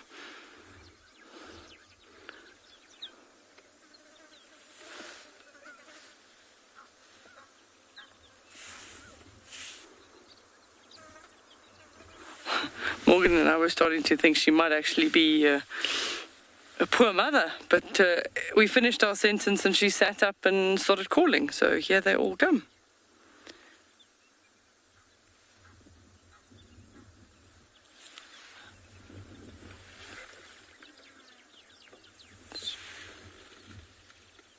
There we go. Now they all get a groom and a lick of reassurance. You can see, sure, look at that little fat belly. Another sort of grooming and licking.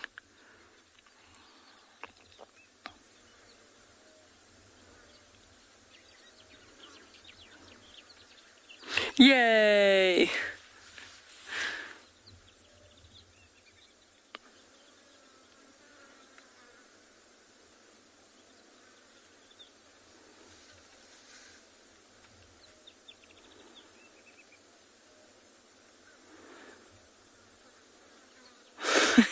She's rearranged his hair into a little bit of a mohawk there.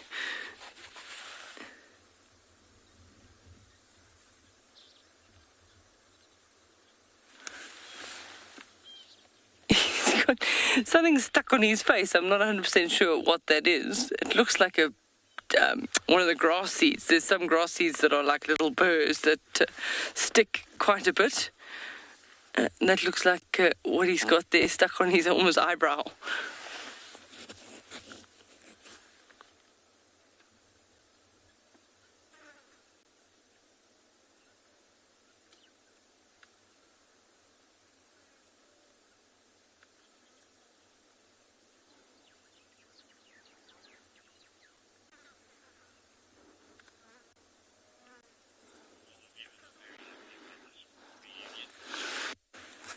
Apparently all of you are happy about the reunion. I am too.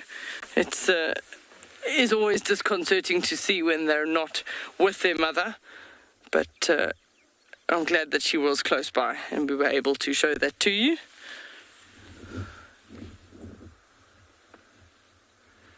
And they're just loving each other at the moment.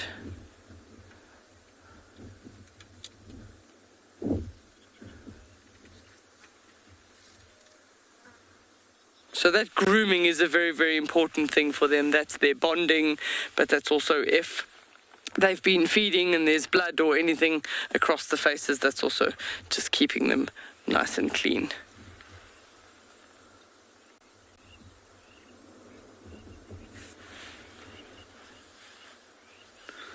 So we've had sort of partial cloud cover come in, so at least the temperature is dropping when the clouds come over.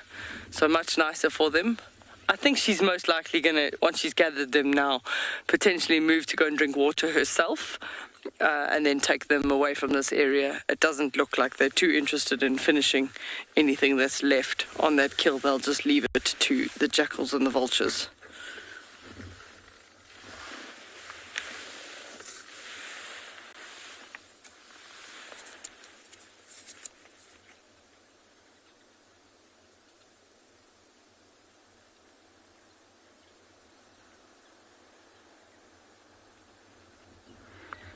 Be interesting to see if she manages to get that grass off his face. That'll require a little bit of attention.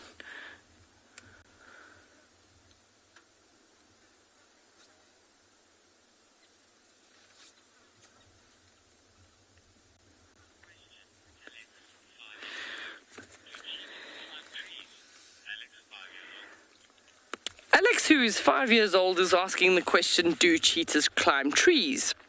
So yes, they do, but not as easily as a leopard. Their claws are not adapted to come in and out the sheath to climb the tree, but cheetah cubs will learn to climb trees, and adults will go up trees, generally something with an easier angle for them to get up, and they will go quite high up in the trees.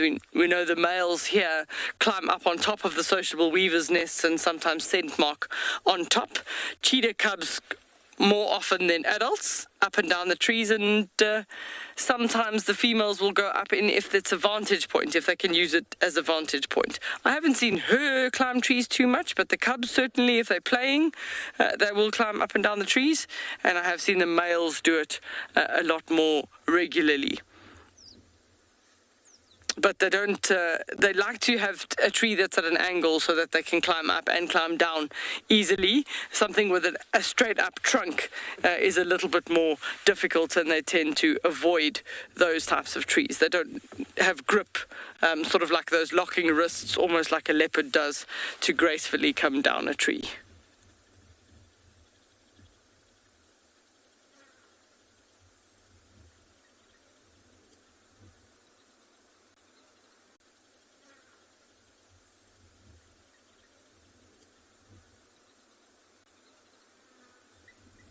So any children under the age of 18 are welcome to register to ask questions on Kids Questions at wildearth.com, and then hopefully we can answer those questions for you.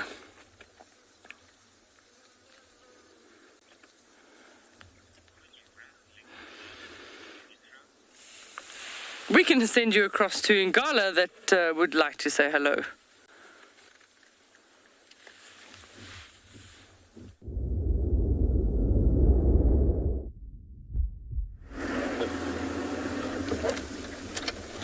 Like that. Hey, good afternoon, and welcome to andBeyond Ngala, where we've been a tricky afternoon to try and find these lions. They've had a really busy afternoon. In fact, they had an interaction with some long-distance family members have chased them off and now made their way all the way here into a little pan where they had a drink.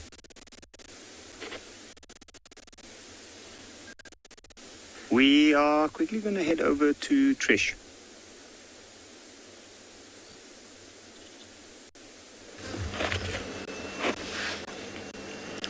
She is relaxing now, looking beautiful, posing for us. And the sun is doing all sorts of favors for her. Not that she needs it. She doesn't need great lighting. She's such a stunner. There's a bit of a tongue hanging out. An ode to Hukumuri. But I think she really does look like her mother, Shidulu. So for those of you who aren't familiar with Kara, although we did spend a lot of time with her recently, actually, we saw her a couple days back, and then Tristan had her. So you would all be Kara experts now. So I'm sure you know that her parents are Shudulu and Hukumuri. She's around 2 years old. Oh.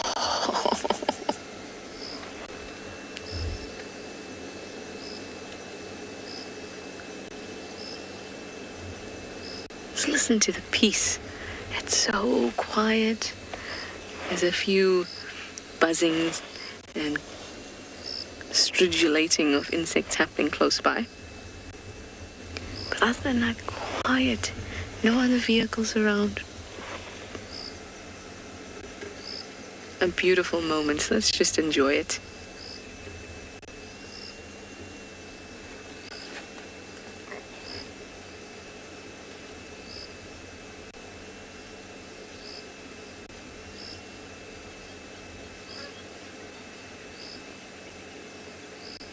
Is any peaceful moment a peaceful moment without a fly buzzing by?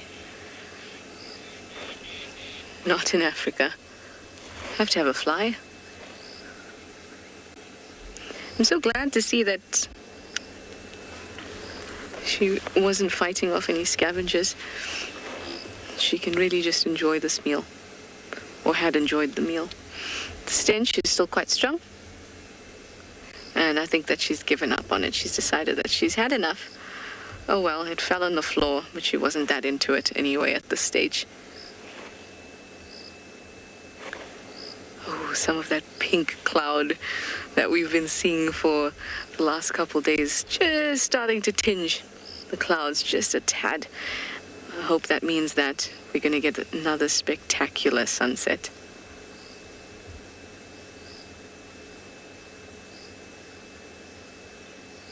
Beautiful. There's nothing quite as iconic as a leopard in a marula tree, draped beautifully, looking comfortable, legs dangling on the side. It's a magazine shot right there.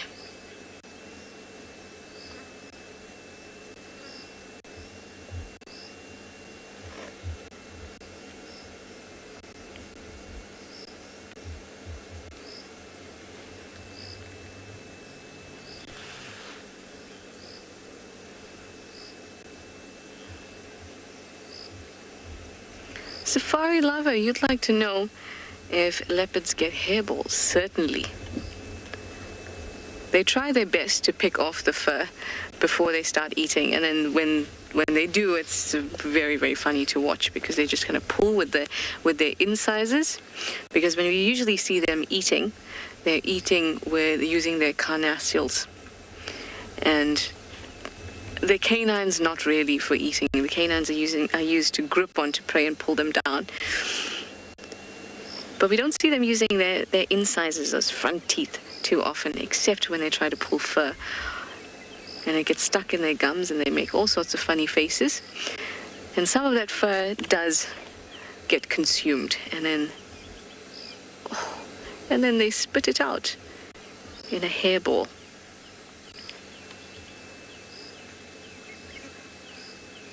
That right there is food coma face.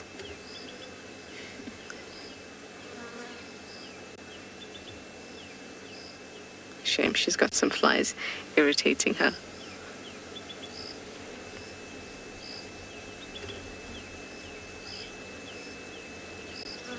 Beautiful girl, still panting quite a bit, and she'd need to because she's been eating and because of the heat of the day. Anyway, we'll chat about that when we come back, and we'll send you over to Steve in Pridelands.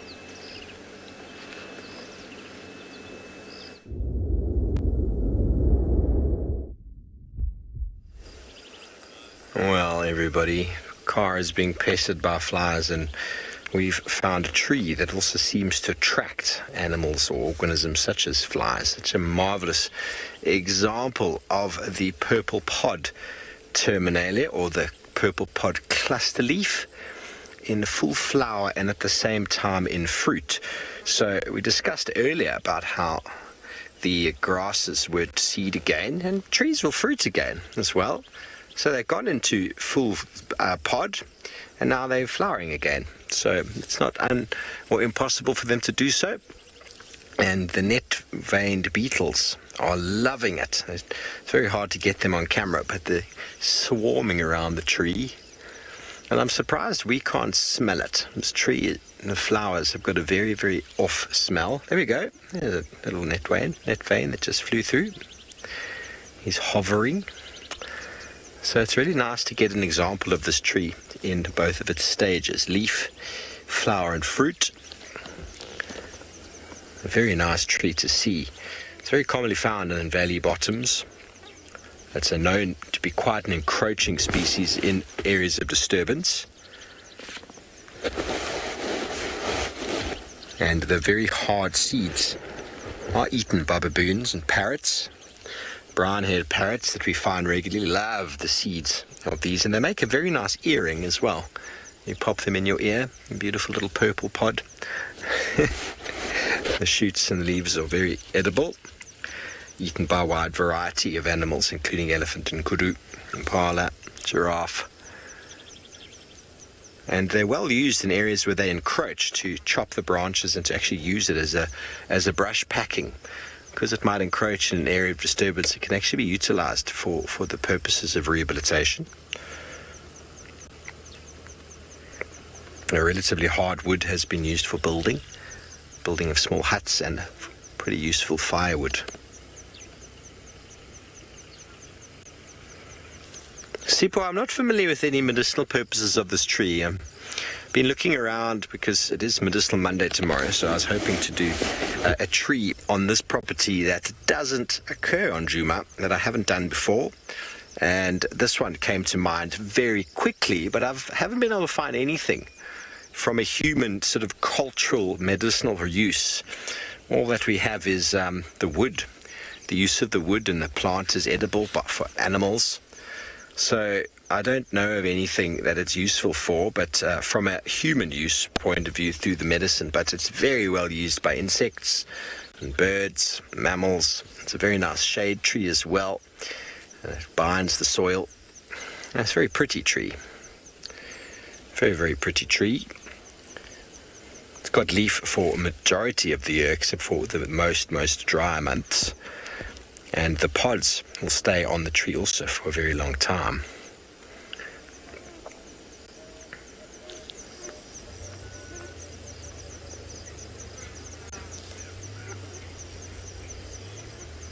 Okay, well, we're going to move on from our purple pot, try to find you a nice sunset, and we're going to send you over to andBeyond in Ngala.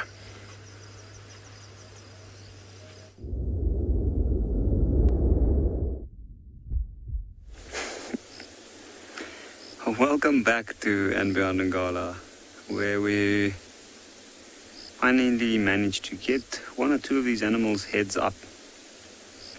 And you can see mostly tails flicking, some bellies moving, and paws up in the air. Now, I'm Yapi, and behind the camera we've got Owen. And we've had an interesting afternoon trying to find these lions. There's actually two prides of lions within this area. They're quite close to each other. And the old female over there, there's a big lioness. She is related to some of the females in the other pride. And they don't often meet. And when they do meet, it's normally not very friendly, as one would expect of related lions.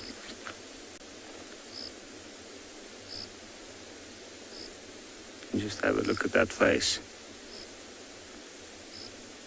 You can see it carries the years, all the experience. Now, the lions in the other pride, there's a lot of young males in that. And from what I've heard is they have chased these ones out of the area,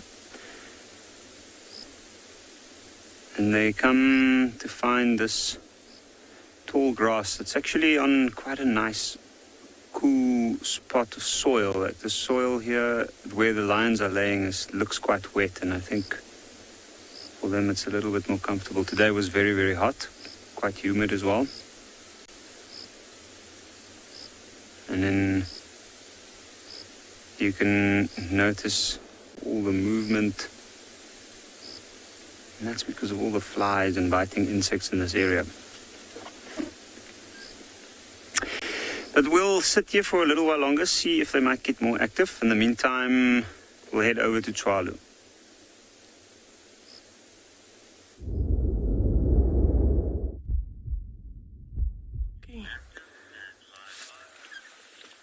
So she's actually moved the kill now. She's adjusted it and she started to eat on what's left. And we made the wrong call. It isn't a springbok, it's actually an impala. So we couldn't see very much of it, but when she picked it up, it was quite clear that it was a female impala. So bad call from my side. I didn't look clearly, but wouldn't want the viewers correcting me on live air without me correcting myself first. So she is in fact eating a female impala. So the cubs haven't come in. What was amazing is that she actually dragged it. She moved it from there because there was a whole lot of those armoured ground crickets. They changed their name to katydids now, but the ground crickets were all over it, eating at the flesh and eating at the moisture. So as soon as she went towards it, they all started scattering, and she picked it up and she moved it further out from the bushes, but better access for her and the cubs to feed on it. But I think also that half the ground crickets then fell off.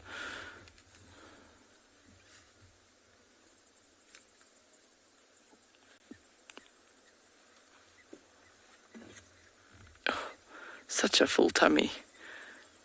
I don't know if they could eat that much more. She certainly looks like she could eat a lot more, but those cubs, their stomachs are just so full. I'll be very surprised. But the one's tucking in.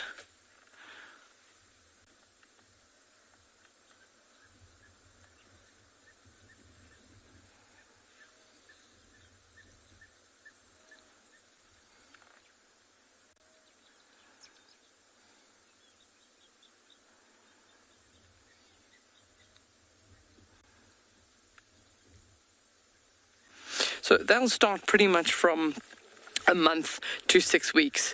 That's when they're old enough to start having their first taste of meat. But at that time, she'll still be supplementing some of their diet with milk. They're old enough now. They're no longer suckling. They have been weaned. So she doesn't have to expend some of the energy to produce milk.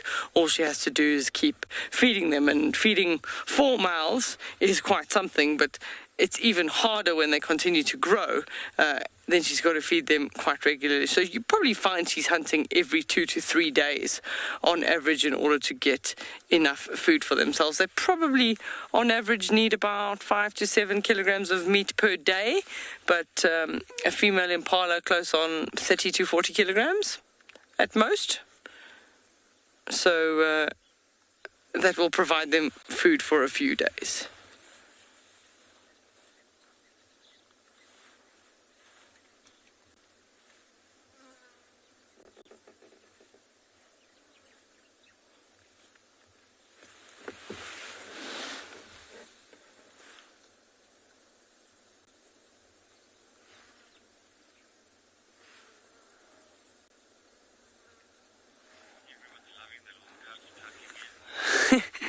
Everyone's apparently loving the cubs tucking in. They must eat, they need to eat, they need to keep up their energy because with cheetah, they never know when their next meal is going to come along. And especially for her, with them trailing her, staying with her while she's walking, trying to hunt at the same time, it is quite challenging. But fortunately, cheetah mothers are very good mothers. They do provide well for their cubs. I mean, we've got some here with that have had 5 cubs at the same time, and 4 have got all the way to adulthood. So providing for that many is quite a challenge.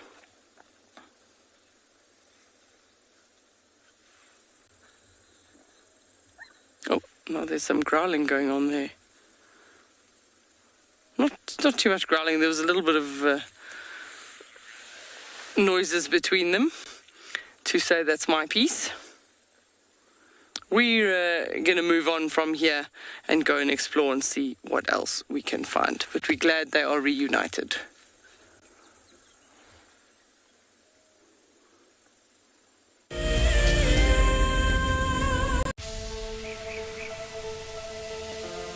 How insane is that animal?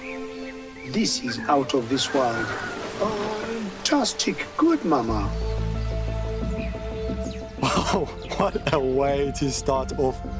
Just such an incredible privilege to be out here. It just keeps on delivering. There you go, there you go. Heart is pumping right now.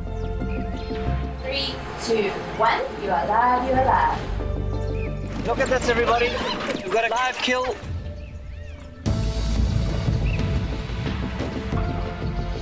The cock's holding the tail. It's holding tight. Lucky wildebeest. There's nowhere to go. This is a disaster in the making.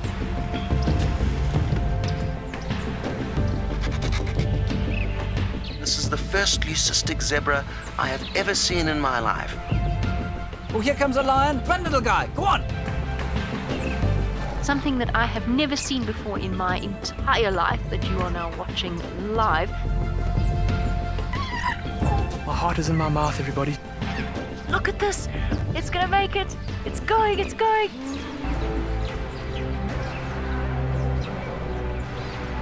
This is just too magical. Hi, little guys. That's great, isn't it?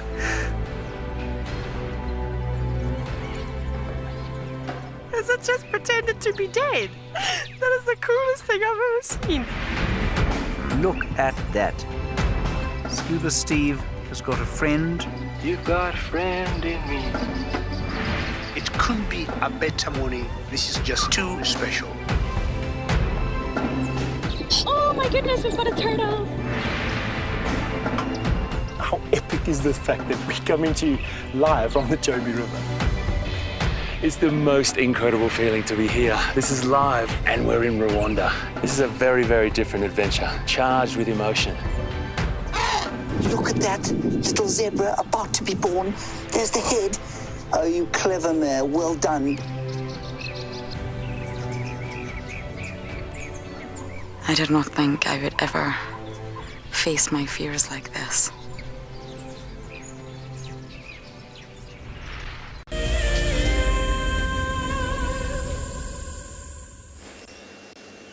She has been posing very beautifully for us for the last 10 minutes or so. Starting to relax a little bit more. When she first dropped a kill and she moved over to the spot, she was still breathing quite heavily and panting, and she's starting to do it just a little bit more, but it's the pace is slightly slower now. And also the heat has started to dissipate quite substantially, although it's very, very humid. So as she digests, or starts to digest all the meat she's eaten over the last day and a bit, her metabolic rate will go up. And the heat that her body is going to be producing will start to go up as she digests, so she'll get even hotter and start to pant quite a lot, and that's why you'll see leopards just kind of taking it very easy after they've had a good meal.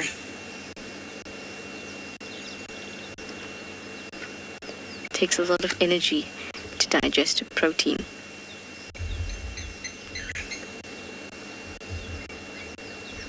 And their diet is, of course, mostly protein. Bit of bone and calcium in there too, but majority is protein.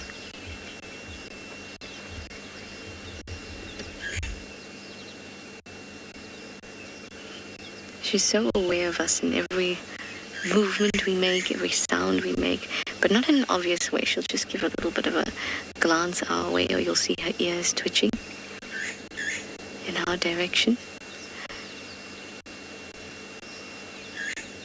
And so wildebeest a little, quite far behind us that she keeps looking at too, which is very cute. Can you see it? No.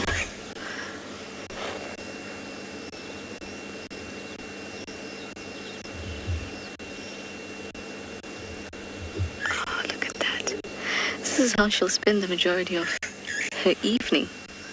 If not on this tree, then on a nearby tree, or maybe under a nice bush.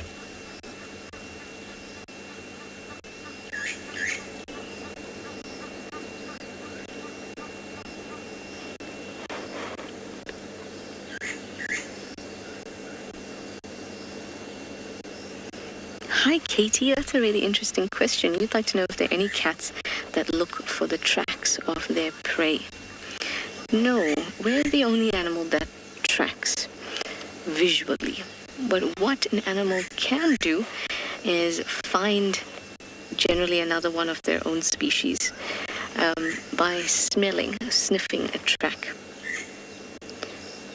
as they leave a little bit of their scent as they move along, but not track prey that way, because to track prey that way you would have to be conscious of the fact that something leaves a trace behind as it walks, and that's something that other animals don't really have the ability to do.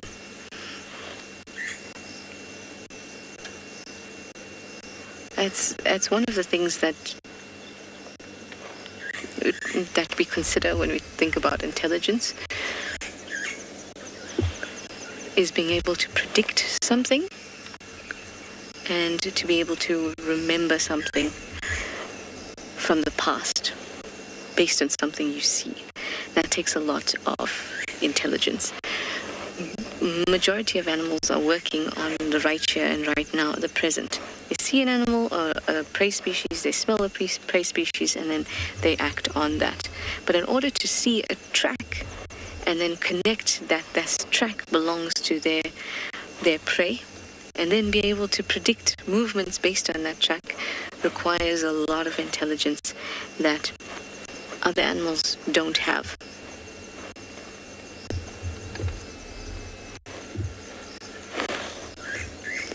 Oh, we can see our wildebeest now.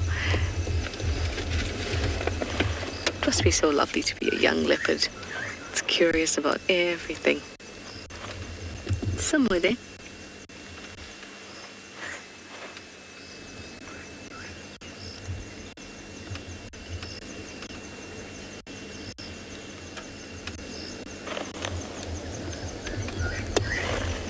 One of the nicest things about leopard sightings, I find, especially as the sun goes down, is the potential. At the sighting, we know that the kill has fallen on the ground, so there's potential for scavengers, and potential for other leopards to come around.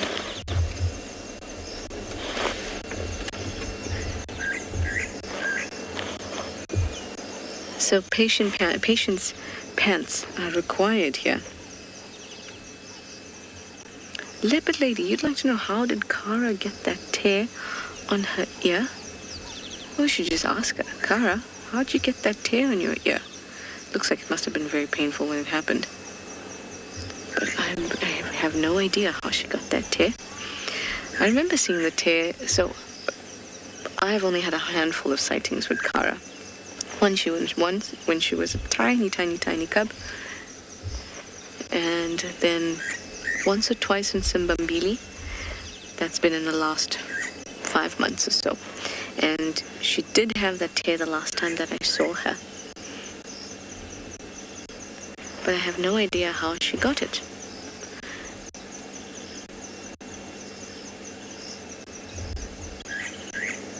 But actually, Darby was saying to me that he had seen her and Shadulu together, and that Kara had been quite fierce and aggressive towards her mother, and considering that she's that way towards her mother, it wouldn't be surprising that she's had confrontations with other leopards, maybe even from her mother, and that would result in tatty ears like that, because pulling on ears is one of those easy things that is sticking out from the head that another animal can get a hold of.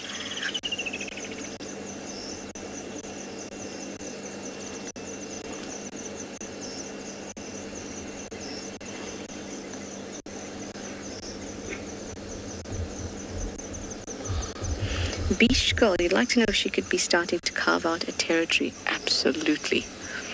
This is exactly what she's doing now. So I said to you, a couple months back, last time I had a sighting with her, she was in Simbambili. But her mother's territory is in Simbambili too. So now she's got to compete with Tlalamba, who is moving north, who really, her territory seems to be all over the place. She's going to compete with Nzutini, who's also in Simbambili, so that's been pushing her further north. That's why I said earlier, this is such an interesting time for a young leopard's life. She's independent now. They reach independence in a year and a half. Sometimes a little bit earlier if circumstances needed to be that way.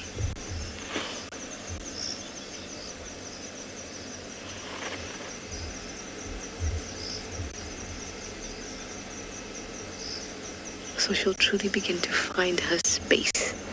And that's really nice for us because it means that we can go over to a certain area and know who we are likely to find. Look at that focus and curiosity.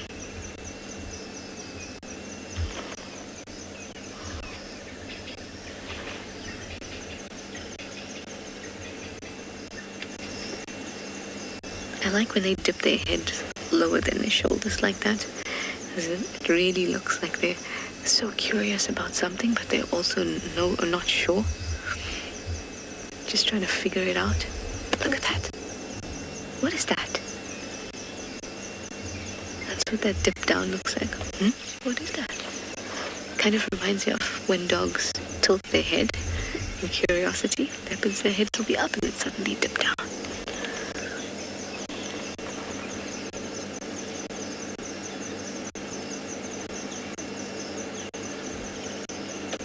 Also, speaking of territories, remember that leopards only defend territories against the same sex. So she's not competing with male leopards, she's only competing with other females that are around.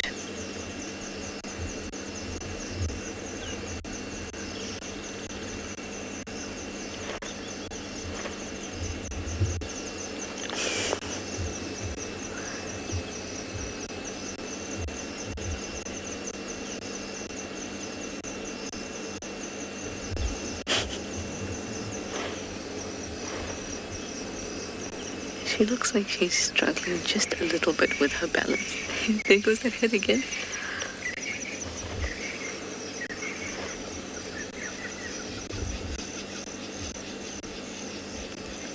Still panting quite heavily.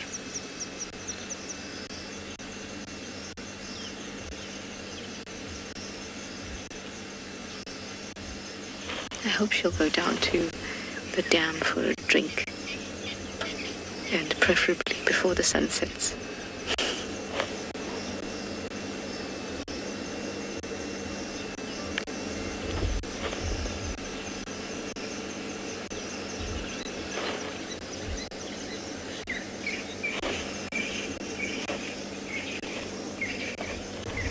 Well, I can't see the wildebeest anymore.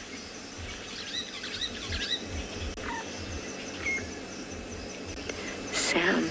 You'd like to know when will she start mating and have her own cubs? I mean, potentially or biologically, she can start to do that now, but that's not what will happen. Around 3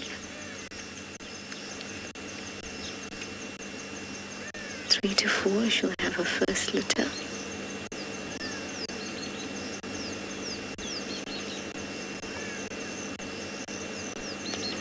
And that's why or at least I am, getting a little excited about Tlalamba because she's that age now.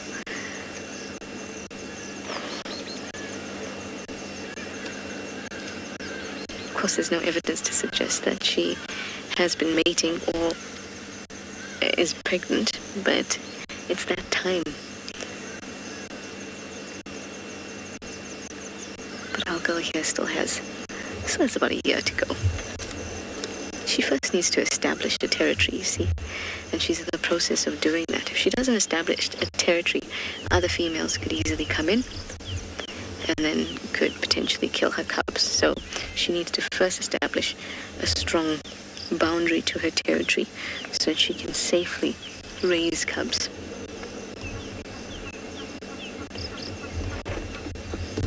Settled down again and got some beautiful light. Just kissing her there. I'm going to send you over to Pridelands for now. I'm going to stick around here.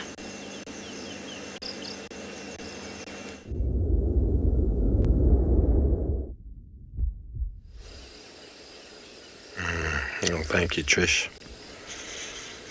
Welcome to a beautiful sunset, everybody. It is that time of day where we are just going to take it real easy.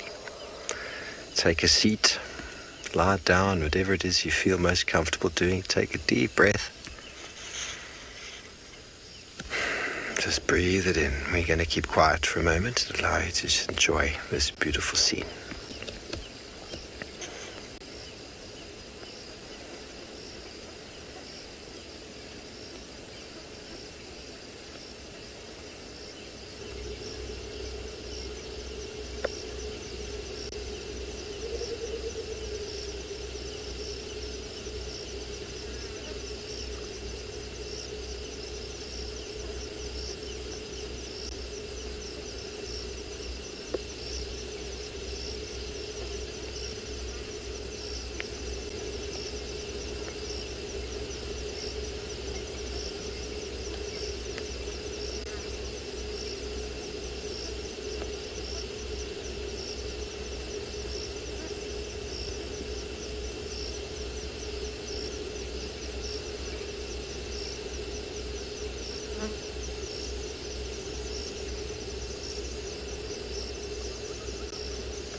Butterflies taking this in with complete pleasure.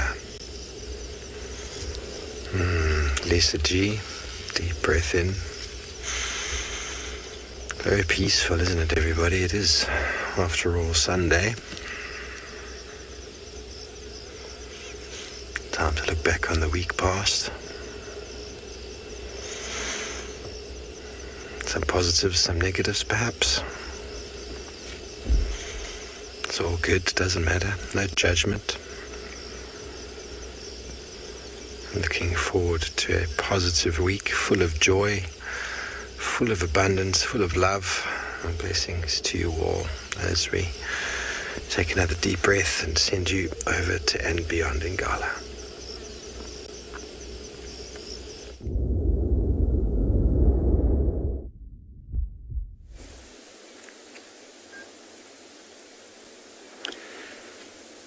And the rest of the pride has just got up and moved away, and you can see this young male lion is contemplating very hard whether he should get up and go.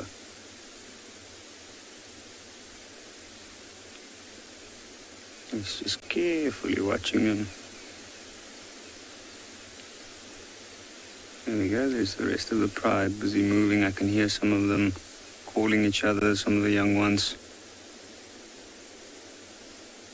Probably trying to urge them on to move. And the initial move in the evening is usually quite a slow process if there's no clear intention of what their plan is. You can see some of them are laying down, and then once the others catch up, then they start moving again.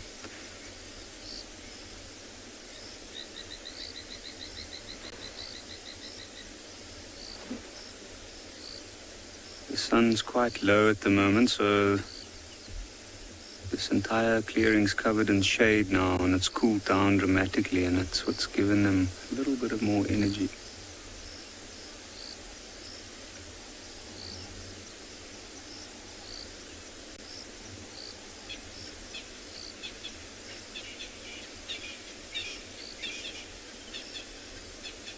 And one might ask yourself the question, are they going to move off and leave this young male? Well, for them it's not really that much of a issue whether he comes or stays. As long as the female's got their last litter with them, they are more than happy to move on. There's also another male that's called further west of where we are. So in the opposite direction of what these lines are moving to. And that's definitely also a big driving factor in why they decided to move.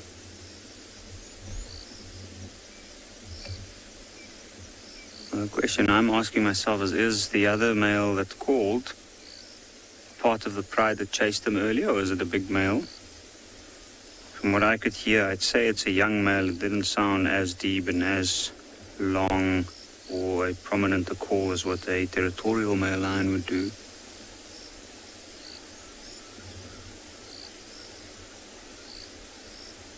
You can see the ones at the back's also getting up and moving now. And they're moving spread out across this clearing because even though there's enough cover, they're heading into quite a dense area, and there's a likelihood of encountering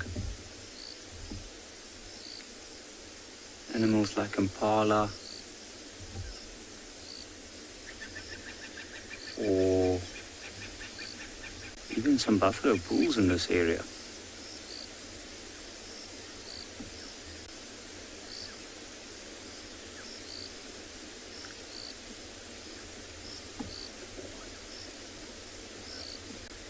You can see that white female is looking back this side. She seems to be one of the ones that's always concerned about the rest of the pride that's staying behind or lagging behind. And it's interesting when you do get to have the opportunity to watch a pride of lions carefully, as we have been able to do with this particular pride. You notice the individual's behavior. And she's usually the one in between the ones going and the ones staying. I think that's why some of them have settled there. They're probably waiting for this young one to catch up, even though the two larger females are not particularly fond of having him around at this stage because he's quite taxing. The young ones still see him as part of the pride. They grew up with him around and they know him as a member of them. You can see he has a big yawn.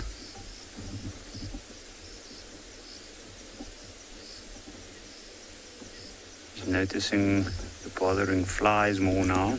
There's a good shake. And up.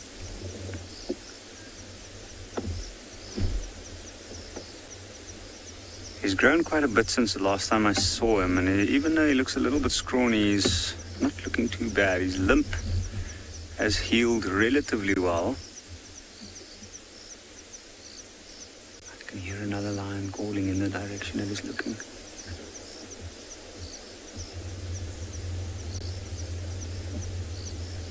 Doesn't seem to be too much in a hurry. And have a look at that, he's even marking.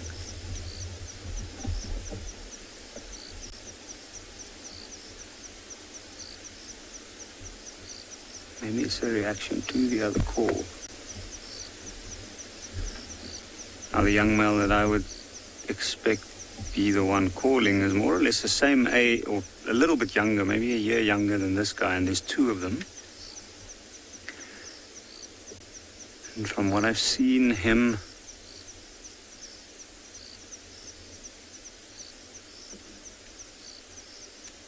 do and how he stood up against the pride males, or the dominant males within this area at the moment, maybe he does have some fight left in him.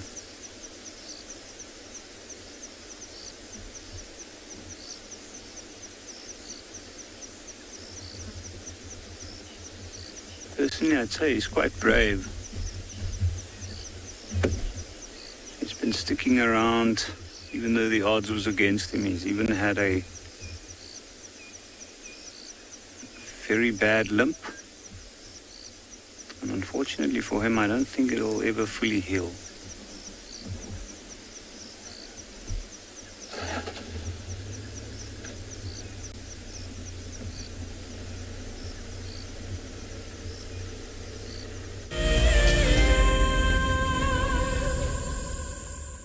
Imagine having your own secluded African bush home where you and your friends can enjoy the ultimate safari experience. If you sign up to be a WildEarth explorer, this could become a reality. Tumbeta House is located in the heart of Djuma Private Game Reserve, the home of WildEarth.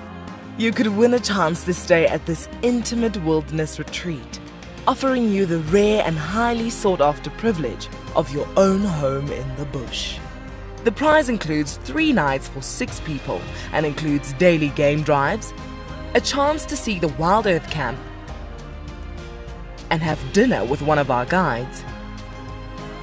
Sign up to be a WildEarth explorer before the end of February 2021 and you could be heading to Djuma, the place that we call home. Available dates are limited, so terms and conditions apply. Being a safari driver requires some serious multitasking ability. You've got to be able to talk, look at the road, steer, and occasionally get the vehicle into the right gear. Do not crash into any trees. Oh, that's a dozy. Just jump into the car and hope for the best, and you'll see where it takes you. No, I'm just kidding. I'm surprised they're moving as fast as that didn't go well. Who is the best driver? Well, me, of course, although some of the cam ops might disagree. Hi, my name is Tristan Dix, and I am a guide here at Djuma Private Game Reserve for WildEarth. We love connecting you to the African bush, and we always look forward to all of your questions. If you want to ask a question on WildEarth, you'll need to register on the website. Once registered, go to our live safari page and submit a question below the live feed. Catch up with me on WildEarth.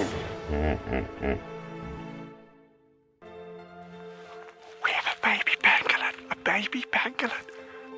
This is off the charts.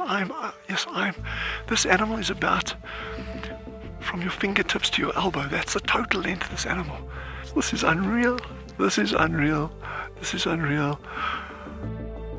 This is like now my 4th Christmas in a week. We should do this more often. Tune into WildEarth every single day. It's in your nature.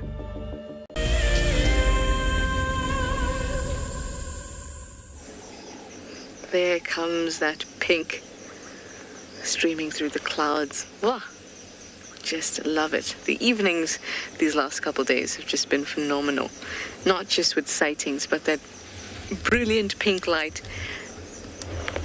and just the feeling of it. I think our girls also enjoying the sunset.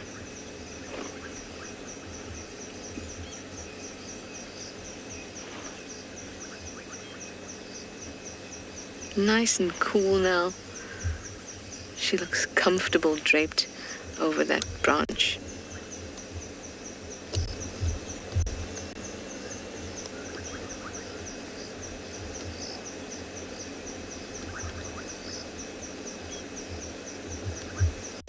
This still paying attention very much to little sounds that she hears, anything she sees in the distance. Where she is at the moment, it's quite open, or it's quite clear, so she'll be able to see for quite some distance. Also, when you're a young, curious leopard, many things grab your attention. I think that's why she's finding it just a little bit difficult to relax and fall asleep. If this was Tingana and he had just eaten a meal, he would not be lifting his head up for anybody. He would be so used to the sounds and the sights that the skull is still getting used to everything in this area, which could potentially be her territory.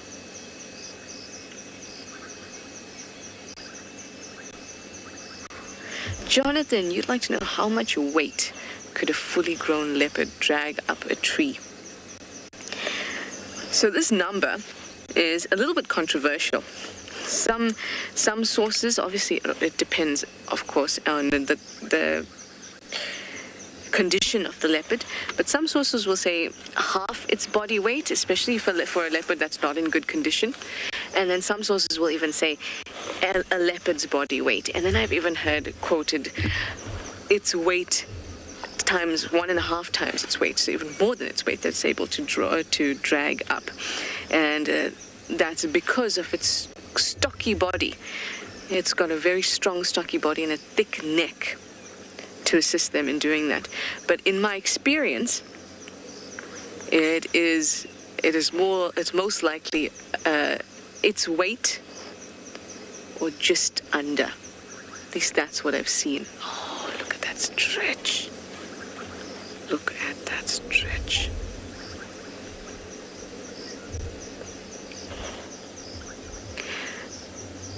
Something that is helpful as evidence for this is Tlalamba. I've seen Tlalamba try to hoist a fully grown female Ngala. So a fully grown female Ngala is about 60 kgs. A fully grown big female leopard is about 60 kgs. And at that time, Tlalamba was probably, I'd say maybe 45 to 50 kgs. Actually, no, 45 kgs at that time. It was about a year ago. And she was unable to hoist that Ngala. But she could still pick it up. She was just unable to create enough force and momentum in order to get it up into the tree. So that's less than her body weight. But now, I'd say Tlalamba is a little heavier than that. Maybe she could.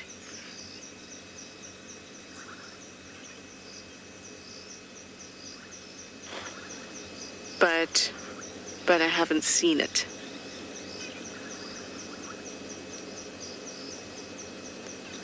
Very, very, very strong and stocky.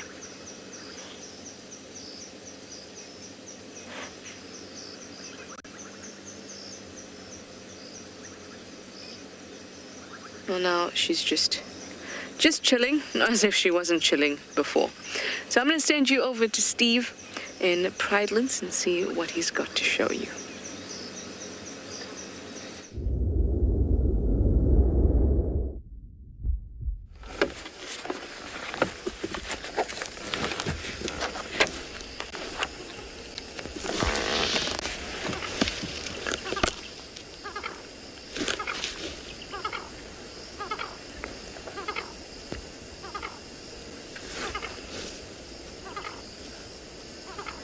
Lovely calls of the crested francolin. I was just allowing you to absorb that there. Oh, off he goes.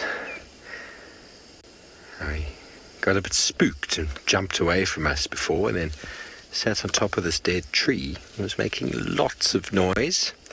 And that was a little contact call that he was making there to try and find out where his covey of ladies has maybe gotten to.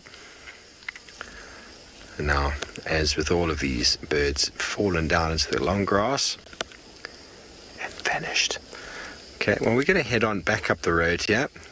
said we'd keep doing some birding, so it's nice to see another bird up close. The crested francolin is identified by the black beak and the orange legs.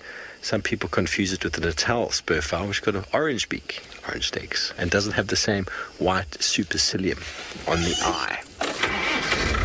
Supercilium is what they refer to with regards to over here around the eye. Don't know what the word means exactly, but it's got to do with that. So we always talk about the shrikes. Shrikes have always got sort of a mask or some form of supercilium. Not sure if it's interchangeable.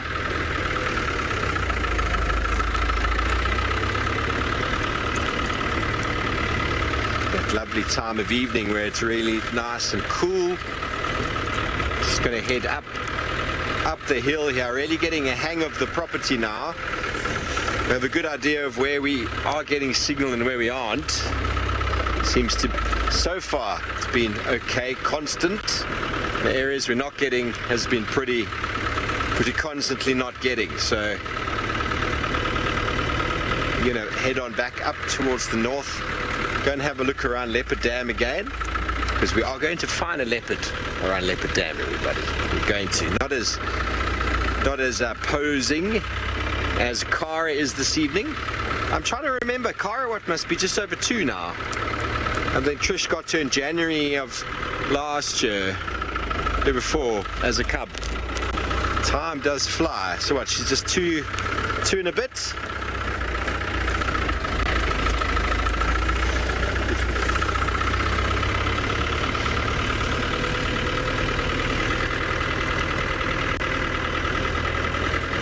The woodlands of Pridelands, everybody. The woodlands of Pridelands. Now, because I remember we were still bushwalking then. Herbie, myself and Senzo tracked Shadulu down with, she had 2 cubs at the time, right down on the bottom southwestern corner of Djuma. We got her there. We got Trish through to see her at the vehicle, and then that afternoon she saw the cubs actually on the boundary up the tree. In the tree, the little cubs, and well, look at how Cara's great.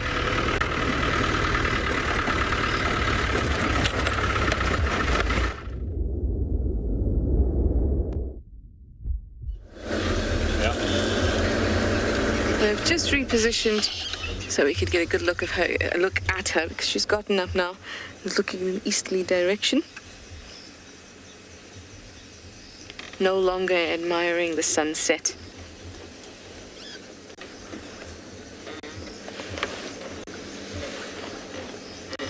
There's so much happening. There were some elephants that were walking by quite in the distance, but all those little things are getting her attention. I'd love to know what her plan is for the rest of the evening. Maybe further up the tree, maybe down the tree, to see if there's anything nice about that snack that I dropped down there. Oh, go.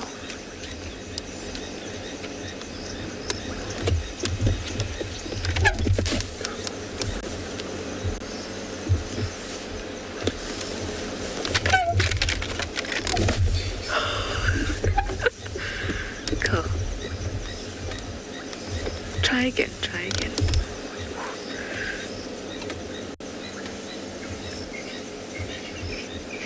I don't know if you saw there, but there was quite a few black bits to that carcass. So it's definitely not in its best condition, shall we say. Not the freshest produce out here.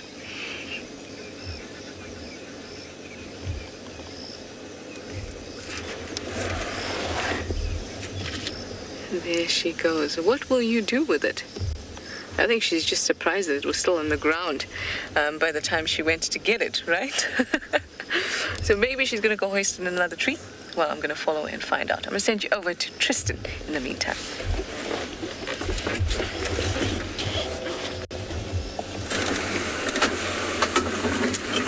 Well, Trish tries to follow a leopard. We're trying to see if we can find our leopard. I've got tracks for Kuchava's male cub, which astound me. His footprints are ginormous. I cannot believe how big they are. It looks like a big male leopard, like Tingana size.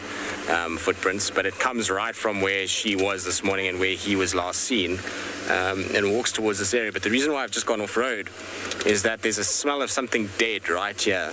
And it's been a hot day, so things spoil quite fast. So I'm wondering if maybe there isn't a dead animal that he's been attracted to, and that's why he's come this way. Just going to quickly check a little bit down the driveway here. I don't smell it now. I smelt it just now, but now it's kind of, I think we've been in the area for so long now, I can't actually pick up the scent of it. I was going to say there's a scrub here, but the scrub here ran away as well. We're not having much luck today. I mean, we were there in that area where Kara was. There was no sign of her, no sign of the kill. Impala's alarm called. We drove around a little bit, nothing. We've come here, we've picked up tracks for Tundi's male cub. We've just picked up tracks for Mariep's, and we've picked up tracks for Kachava's cub. But no luck with either of them at this stage. Just trying to smell if I can smell it. The wind is blowing from this way, so maybe it's a little bit further back than I initially thought. It's so thick in there though, and if a leopard does have a kill and it's just tucked it in underneath a tree, you won't see it at all unless you drive right on top of where that leopard is. It's really dense there. The grass is kind of at my shoulder height when I'm sitting in the vehicle, and that makes life very difficult when it comes to actually finding any sign of these kills. The other problem is that where he walked on the side is the fire break, but the fire break has not been cut, nor has it been burnt last year, so it's just completely green in that area. His footprint where he kind of... We'll carry on, we'll see what else we can find in the meantime. I think we're sending you off to somewhere else in Africa, I just don't know where.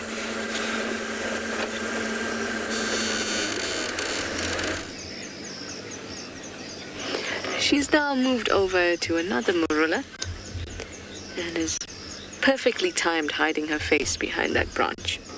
She's also taken the remainder of her kill and put it in a triple fork in the tree. She's good at finding these cozy places for her kills. Whether it's a hollow in a tree or a nice kind of depression where there's 3 branches coming off.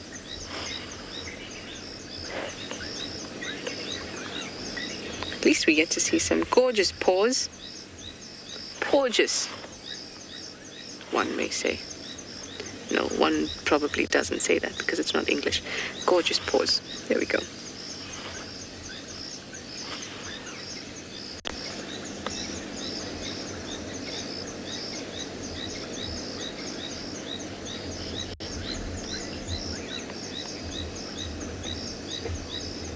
I think she might settle in here. This is a nice tree. If I were a leopard, I'd like it too.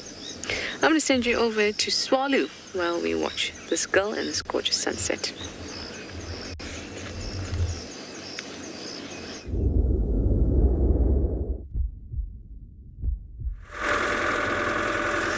So, welcome back to Tswalu.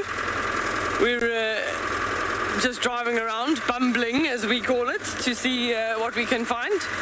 But I'll stop here. It's a lot easier for Morgan and the camera. But we do believe, based on the types of clouds we have, if we go all the way around, sort of a 260, 270, that there is some weather coming in probably tomorrow or maybe the next day. It's definitely building up for rain on that eastern horizon. But then you just get all those beautiful high clouds. There's a half a moon. I don't know if we can get the moons up there. Sort of, quarter moon. So it is busy growing. There it is. It is busy at this stage, known as waning, growing. So halfway there, probably about another 10 days or so before full moon.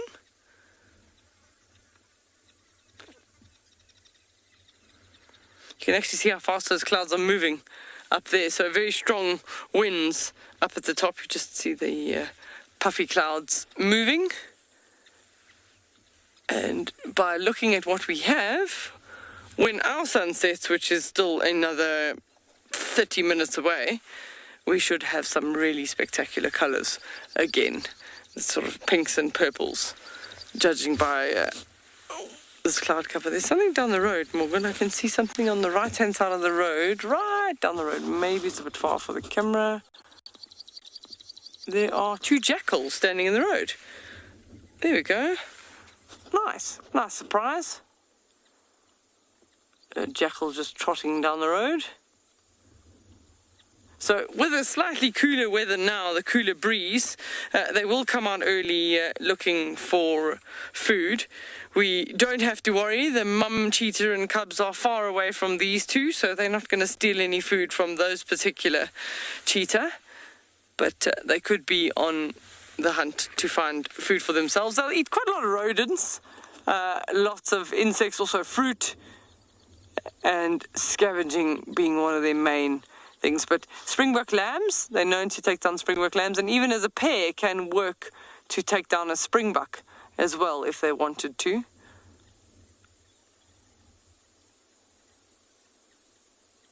That's nice to just... I don't think that they really see us in the road. They're still quite far away.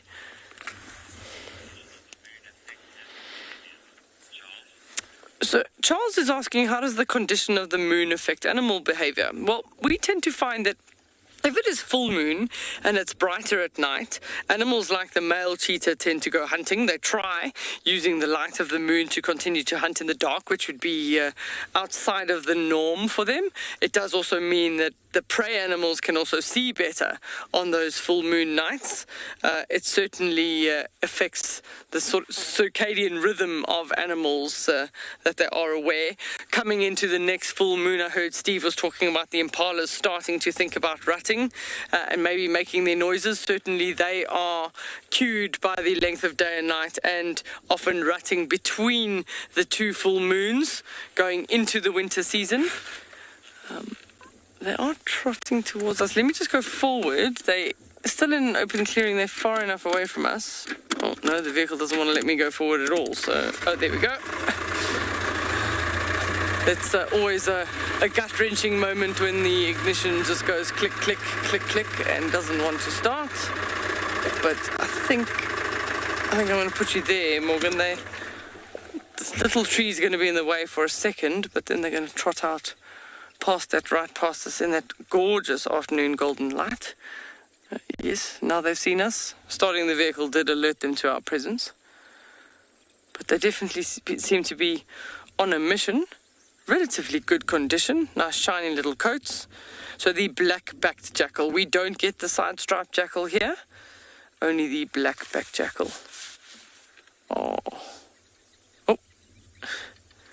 Quick itch. So this could well be a monogamous pair. They do tend to mate for life.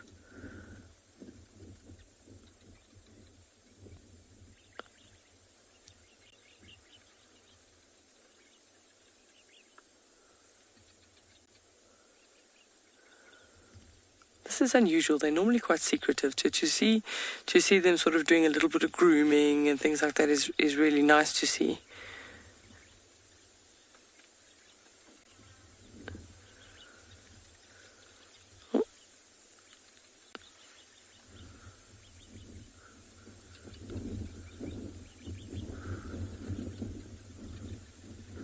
So there are also, at the moment, a lot of quails around in this much taller grass for them.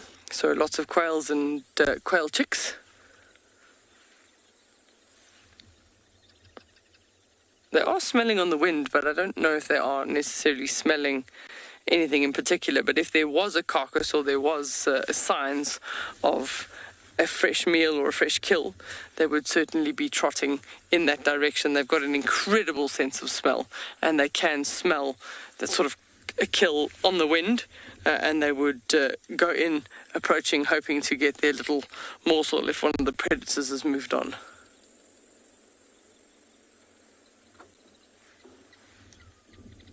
Oh, there's one. You've noticed that change in behavior? We just heard a territorial call. look at that golden light in their eyes, beautiful. So one of them is just territorial, called quite far behind us, and that change in the behavior you just saw immediately stopped, and he picked his ears up to listen. So maybe if we're lucky, we actually get a jackal calling. Maybe he answers or she answers in response.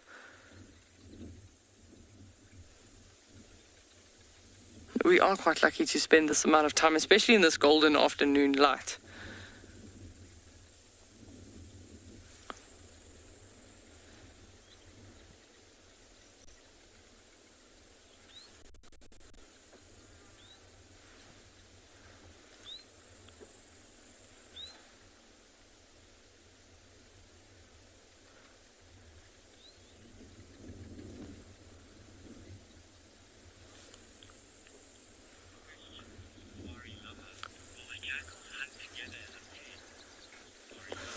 Safari Lover is asking the question, will the jackals hunt together as a pair?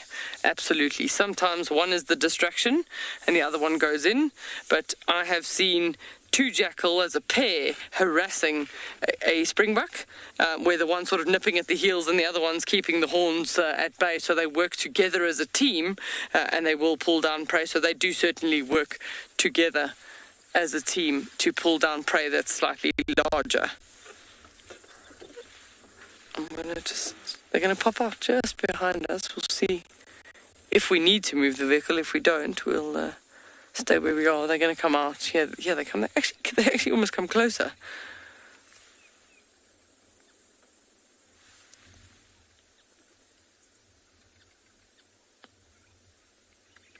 So constantly smelling, sniffing. Sometimes there might be a tasty morsel on the ground that is available for them to eat. There we go, found something.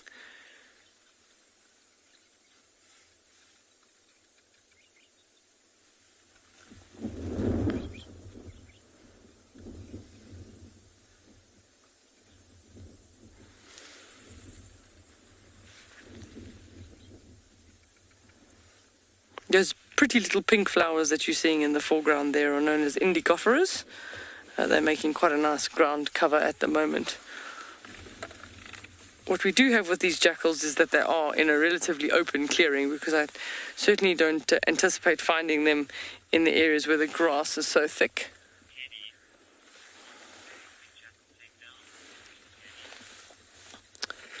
So I didn't get the name there, but the question was, what prey could jackal take down?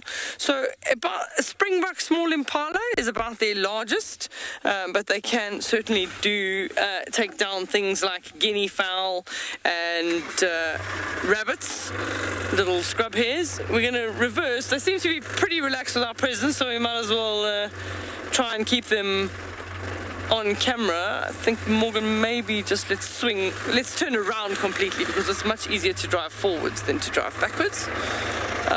Probably leave them like that for now, and we can watch them trot off down the road and see. They have been quite busy. So jackals also have a wide variety in their diet, in that they'll also eat fruit, they'll eat birds, insects,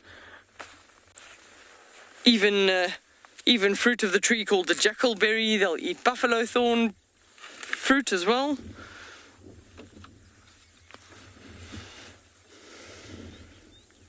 And here we've seen them eating Damara land mole rat. Oh, there we go. Oh, he's just lying in the road. The sand's nice and warm. He's just patiently waiting. All the viewers should be going, oh.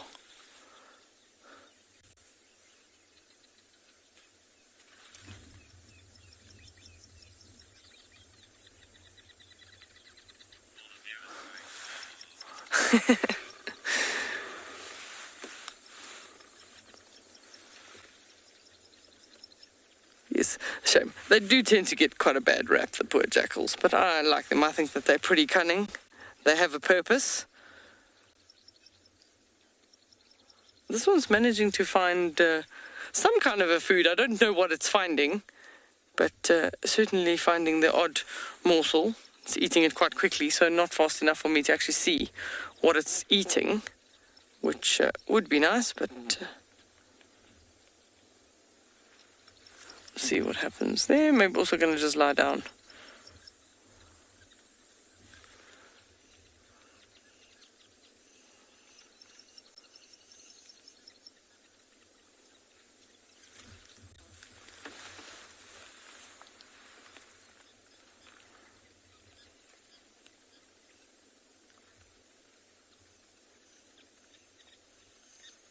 Yeah, there we go. Also lie down.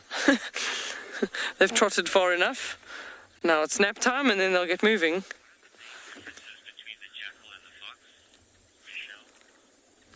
Michelle is asking what are the main differences between the jackals and the fox. Well, jackals are foxes, so there shouldn't be too many differences.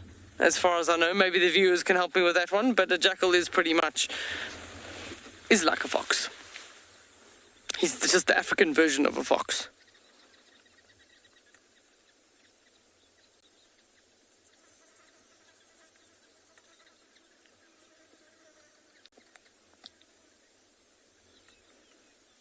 So they'll be quite successful, and they often, when they raise the pups in a den, they often have multi-generations at a den, and the latest pups that they've had will often help them raise the next set of pups, and in that way then learn parenting skills.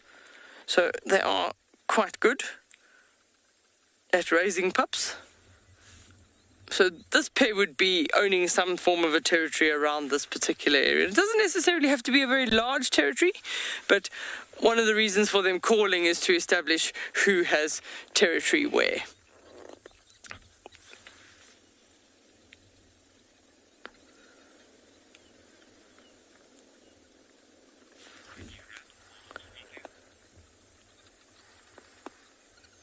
So we're just going to carry on here for as long as they want to snooze on TV, we'll stay with them.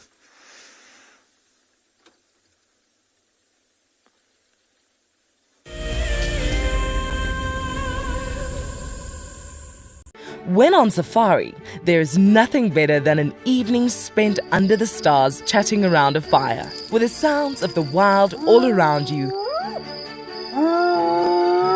If you sign up to be a WildEarth explorer, you can build your own memories by joining our guides for regular fireside chats. Subscription payments can be made by PayPal, credit card, and now bank transfer. WildEarth Explorers, it's in your nature.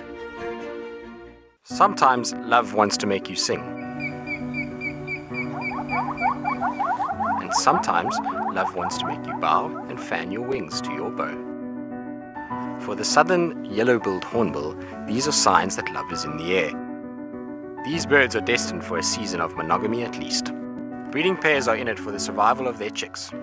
But before love commences, the male needs to woo his valentine with food in the form of nuptial gifts. I'm Nikki here at andBeyond in Ngala in South Africa. I love getting questions from viewers about all the small things within the environment and how it all is integrated with one another. If you want to ask me any questions, please simply register with the WildEarth website, head across to the Live Safari page and then post your questions there. I'm looking forward to chatting to you on my next WildEarth drive.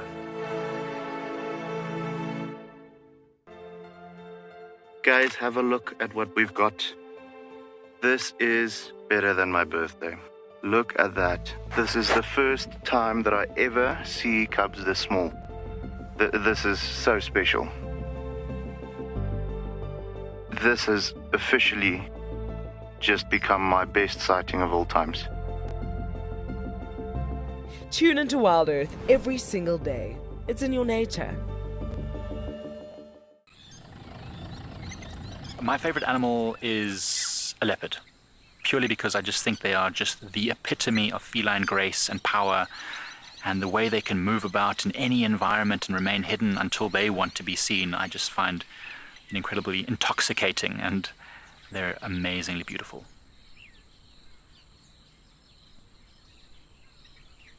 Catch up with the guides daily here on WildEarth.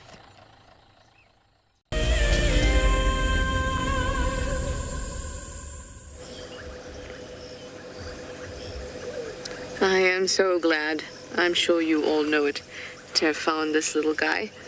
We've left Kara. She was on a mission. She jumped down that tree and she left towards the east. So we decided to let her go on her way, and then on our way back out of Buffelshoek and back onto Djuma, we find this flap-necked chameleon that has made my day.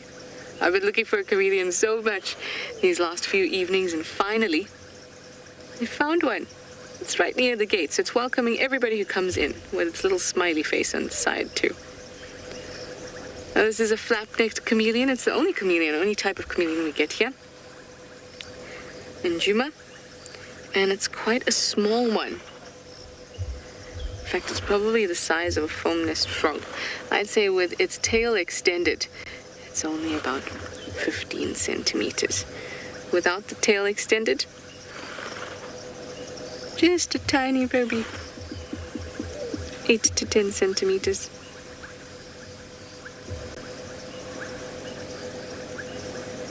See, it's quite a little guy.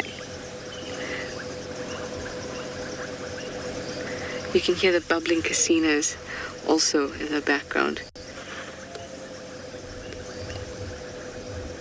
Those beautiful nighttime sounds, and now we're finding some creatures that we would find when the light is low and the evening rolls in.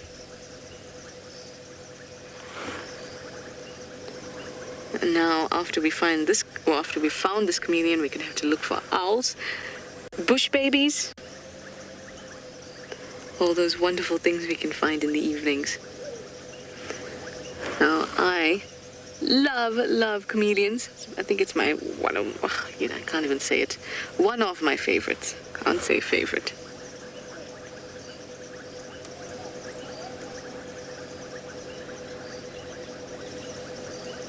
And it can get much larger than this, about 30 centimeters, even a little bit more. Fred, you'd like to know under which conditions it would change color? It's a common misconception that they change color based on the color that is surrounding them. So they don't change color based on wanting to camouflage. They change color based on based on a hormonal response. So if they're angry or aggravated, they'll change color. If they want to mate, they'll change color. But the extent of the color change for a flap-necked chameleon is a lot less than, say, the chameleons in the Americas, or like a Jackson's chameleon, which change to some really awesome colors. A flap-necked chameleon kind of ranges between a green to a pale green, yellowy, and black when it is aggravated or it is injured. So the reason it seems as if chameleons are changing color in response to their environment is because they want to feel comfortable and inconspicuous. And that elicits a hormonal change, which then gives us the color change response. So it's not as if they see, oh, I'm on a green leaf, but then I'm on a yellow leaf, so I'm going to change to yellow. It's a desire, maybe desire is the wrong word, but they want to be comfortable and feel safe, and that's a hormonal thing. But that also corresponds to changing color that appears as if they're changing just for camouflage.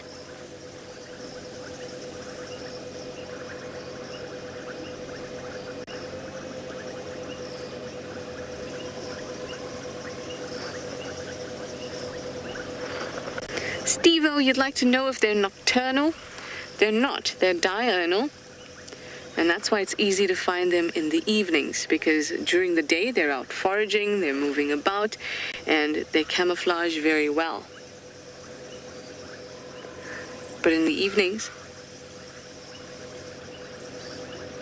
there's alarm calls to my left. Those sound good. Let's go. So in the evenings, what happens is they go onto a tree where they're going to settle down for the night, and then that makes it easy to spot them. Whereas because during the day they're moving however slowly it is. Anyway, I'm really glad that I got to show that to you. Maybe we'll see more as the evening progresses, but I'm going to follow up on those alarm calls. So let me send you over to Tswalu in the meantime.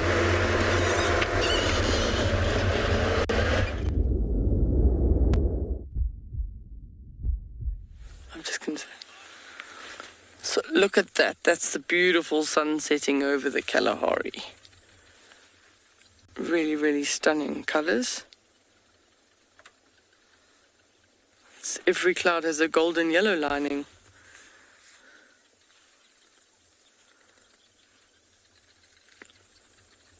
You can just hear all the little barking geckos starting to come out, making their little noises.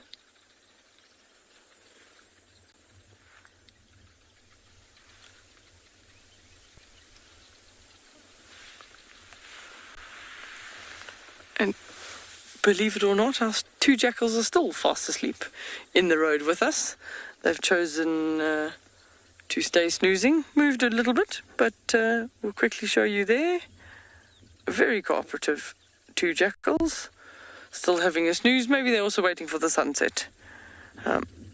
They're just missing a good glass of wine to enjoy that sunset. Hopefully our viewers have got a good glass of wine or a good cup of coffee, depending on where you are and what time it is.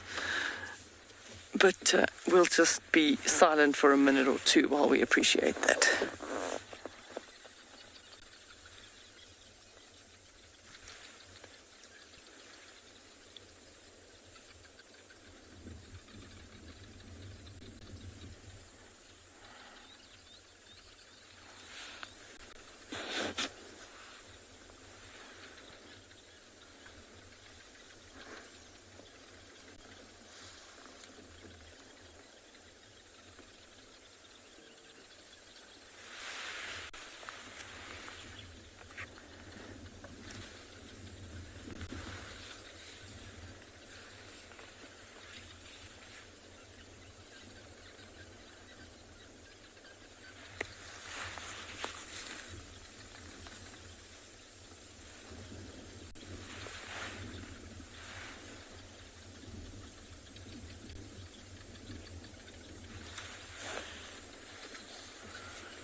Apparently everyone is loving the sunset. Is that not just stunning? Those beautiful sort of golden rays coming out now.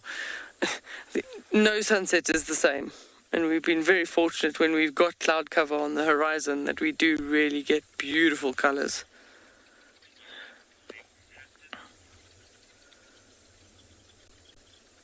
So as the sun sets on the Kalahari, we're going to send you across to Tristan.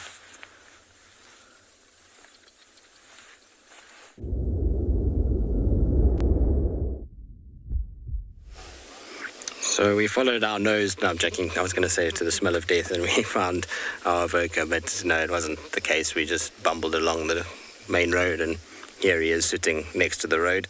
He's a hot cat at the moment. It's still very, very warm out here, so he's panting quite heavily. He's not full at all, but it's just that it's still so warm, even at this time of the night, and hopefully we're going to get him to give us a nice roar. It would be good to hear him roaring. I didn't hear him this morning, funny enough, and given we were with Clalamba not far from here, and Trish was at the hyena den, if he had been roaring, one of us would have picked it up. So I don't know why he's so quiet. Generally, male lions like to kind of tell everybody about their presence first thing in the morning and first thing as darkness kind of sets in. But maybe he'll provide us with something tonight. If I keep quiet, you might actually even hear his breathing.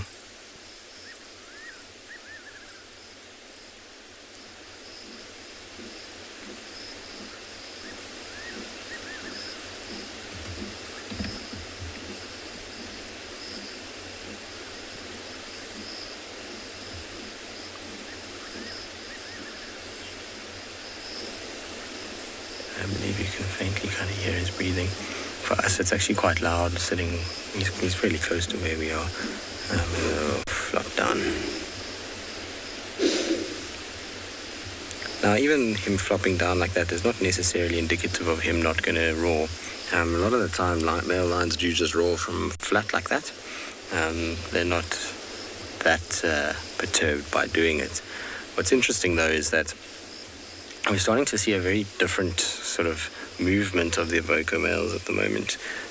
When they first arrived, we had all three of them. Then there was the split, and we saw sort of Blondie and Mohawk spending most of their time around the sort of northern sides of Djuma, and they would venture a little bit to the kind of southern side, but not often.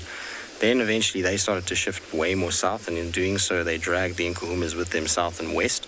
And we had the dark mane Avoca. He pretty much just lived on Buffelshoek and southern Manyeleti. Very, very seldom would he even come anywhere near Djuma or Torchwood.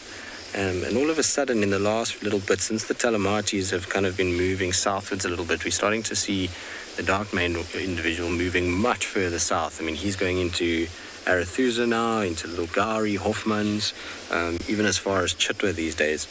So there's been a drastic shift in his movements too. And what's interesting to me is how he's, at one point, was just pretty much with the Talamatis all the time. Wherever they went, he would go. He wouldn't kind of leave them alone. But since the Talamati pride has grown and then those sub-adults, or those cubs have become sub-adults, we're seeing a very different behavior from this Avoca. It's almost like he's kind of dropped off there, and maybe it's because there isn't a lot of mating opportunities for him at the moment within the Talamatis, and with these Torchwood lionesses that were in Estrus, and maybe some of the Nkuhumas coming into Estrus, he's starting to push and try and find new mating opportunities. And that's kind of dragging him into new areas. I'm pretty sure that that they are going to come together again at some point, the three. I know the other day there was an interaction, I think it was between Mohawk and the dark-maned Avoca, and it was quite an aggressive initial interaction, and that's to be expected. You must understand that these guys haven't spent much time together at all in the last 2 years, and so when you're not together a lot, if all of a sudden, you see another male lion, immediately that's going to be kind of warning signal, you're going to get onto the offensive. But once they kind of establish that they are, who they are, through chemical scents and maybe even the roars themselves, you'll find that maybe, just maybe, we might see the three of them actually join up once more and kind of patrol around again. I think for that to happen, though, we would need to get pressure from other male lions, which we're not at this stage. Yes, there's those two male lions that were seen yesterday on Nkoro and Torchwood, which are the big males from the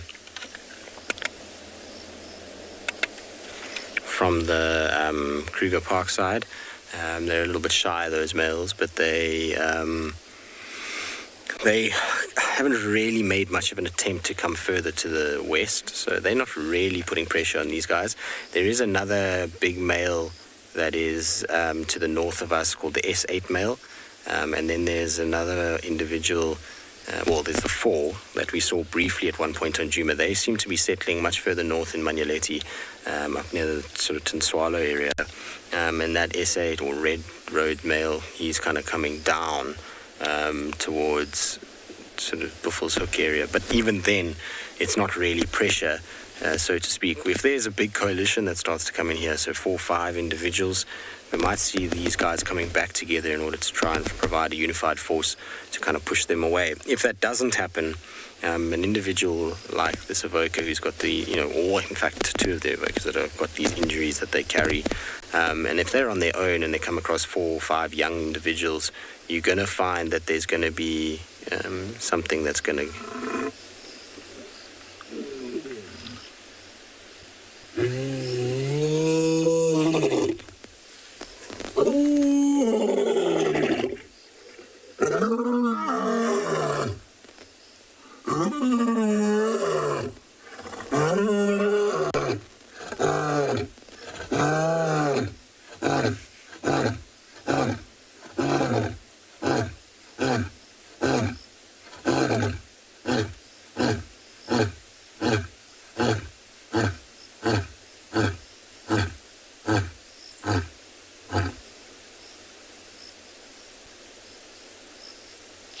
Isn't that epic?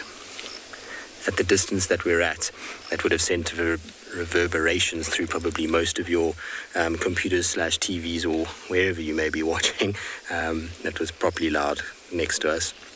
Maybe that's his response to me saying that if other males come into this area, there'll be trouble. A lion like this, though, is going to make sure that he's drawing constantly in order to try and stop that from happening. So we were saying if other males come, but if these guys are vocal and males hear that there's vocal dominant individuals, often that's enough just to deter them for a little bit longer and to keep them away. What will also be interesting now is with that roar is whether those 3 Nkulma females that Trish had, which were probably from where we are now, about 400 meters down the road, 500 meters down the road, if they'll respond to that and come into this direction, or on hearing him decide that he's a threat because he's not the kind of the other two and move off and go in his own direction.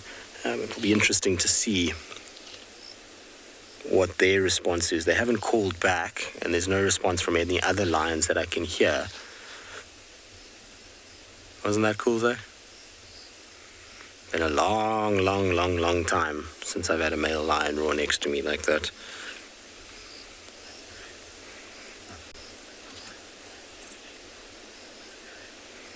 So, Andreas, their roar emanates, basically they've got a very enlarged voice box, if you want to call it that, with muscles that attach basically almost near their sort of diaphragm, so below their lungs, essentially, towards the hips, and it pulls that diaphragm enough to expand the lungs big enough and then compresses that air out through that big voice box that is much larger than what we as humans have in proportion to our body, and that's able then to push the sound out the way that they do. So, you know, they've just got these hugely powerful muscles that are able to pull the diaphragm and push the diaphragm much harder than what ours can do, and that allows the lung capacity to go out a little bit and to force that sound through this large voice box to project it as loud as they do.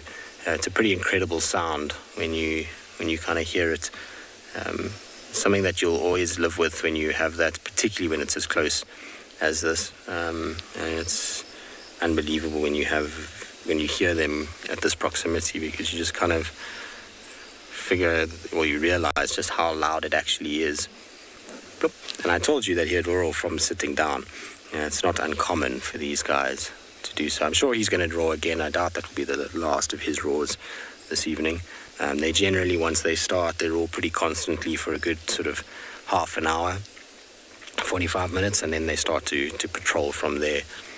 And he is looking a little on the skinny side. I think he could do with a meal. What he needs to do is hook up with a Pride and get himself to Chitwa, and they can go and... Sorry, I'm just helping somebody with where he is at the moment. So you will see a spotlight that's coming out.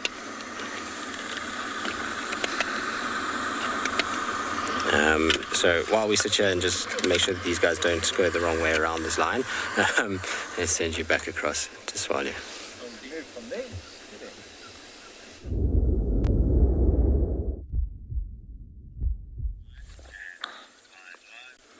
So I also, like the viewers, cannot believe that I've been in a jackal sighting this long. They've decided now to start thinking about getting up. So the other ones got up and done some stretching. Hasn't moved off too far, but certainly potentially have picked something up on the wind. They are smelling and looking in a general direction. So no, he's going to trot back to his partner.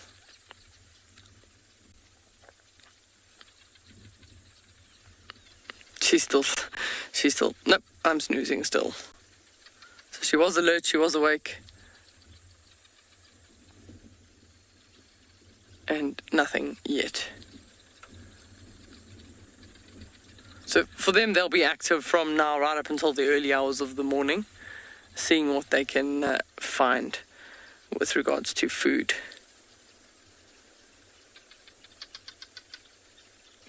See all the armoured ground crickets moving around on the road in the right-hand side of the screen.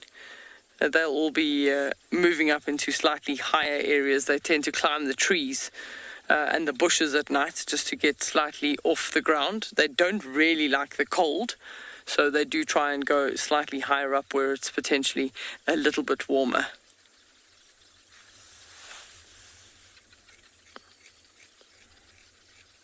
Oh, okay, so no activity just yet. I'm going to carry on napping.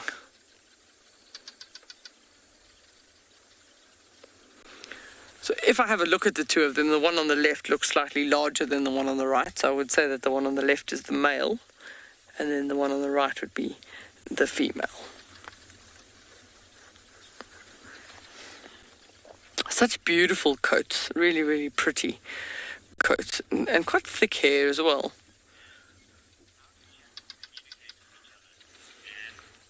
So Anne has asked the question, how do jackals communicate with each other? So they'll have like yips and growls, and they almost howl at long distance. It's sort of a territorial marking, that sort of a territorial call that'll space them out amongst them. But if they're at a carcass, lots of growling will take place, and there's lots of sort of dominance displays amongst them.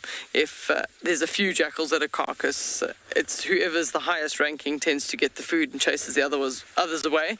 But they all climb in, and there'll be lots of growling, sort of back arching, hair raised, and growling and sort of barking at each other. So quite a lot of different vocalizations for jackal.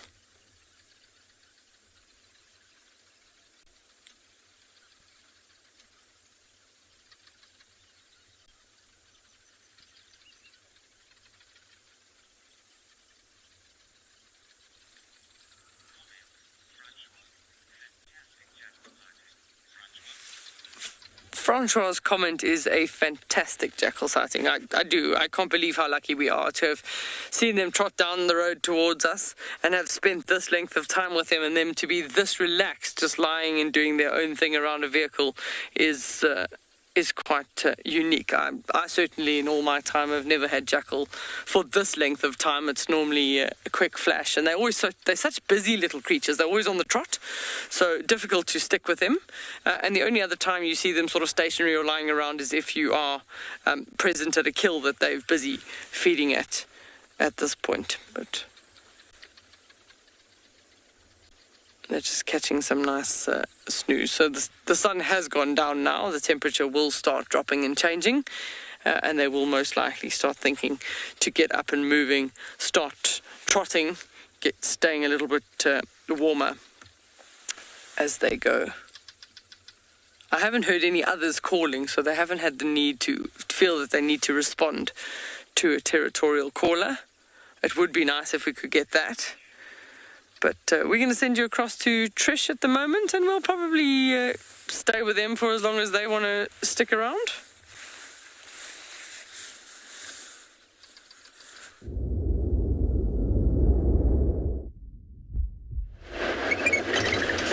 Jackals are so cool. They really are. We don't see enough of them here.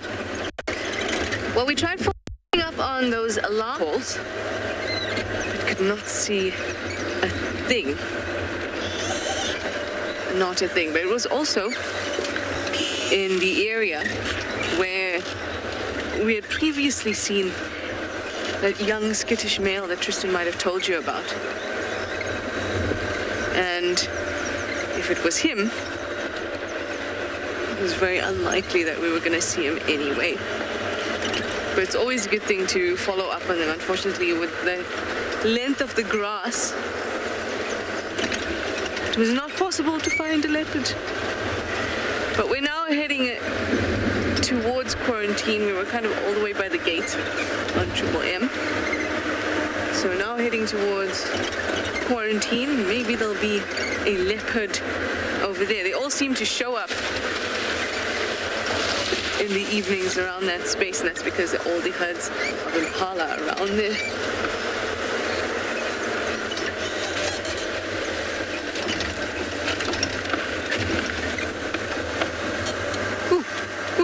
Ooh, civet. Is that a civet? Oh, Janet. Trying to get a bit closer. Yeah, let's see if we can get in a little closer. How cool was, oh, sorry, Scrub here. You were also there in the shot, but the Genet stole your thunder. Let's see if it's still around. That was cool. It's been forever since I've seen a Genet.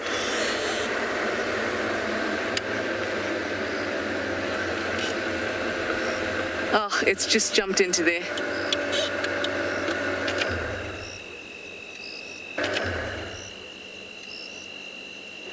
At least we have the Scrub here, who is now like, well, your Genet's gone. So look at me instead.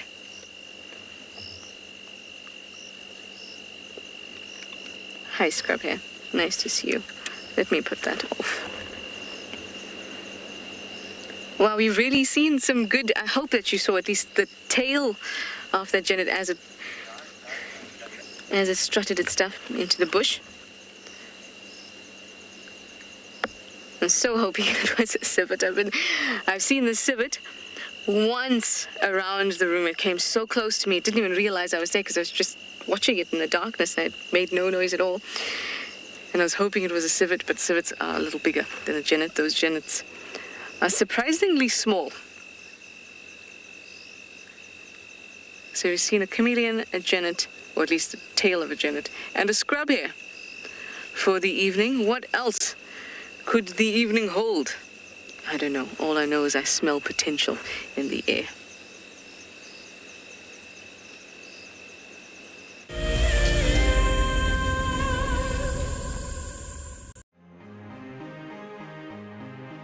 Hi, I'm Sue. I'm from South Africa and I'm the incredibly lucky winner of the Tswalu competition. Tswalu has so much to offer, but we're really looking forward to the game viewing options, as going out with a personal guide who has so much knowledge will just be exceptional. Motsi Lodge looks absolutely amazing and we're so looking forward to spending time there. It really is out of this world. I only registered as an explorer towards the end of January, so when the email arrived stating that I was the winner, it took me totally by surprise. I'd just like to thank WildEarth and Tswalu for this most incredible prize. It really is a dream come true. WildEarth Explorers, it's in your nature. Riverbeds are a great way to find water and look for places where elephant have excavated hollows. You can then dig into the sand, and after a couple of feet you should find damp sand which then can be squeezed out or siphoned off for water. And with water being one of our scarcest resources, it is a good idea to conserve water where and how you can. My name is Ross and I'm a field guide at andBeyond Phinda Private Game Reserve. I love getting questions from guests on WildEarth because I love sharing and learning information about nature with new people, and it also makes me feel like you're all joining me in real life. If you want to ask a question on WildEarth, then you need to register on our website. Once registered, go to our live safari page and submit your question below our live feed. Look at this, the little one is up and about. Certainly hasn't had enough milk at this age. No amount of milk is enough. Oh, Corky. Too sweet. Oh, look at this.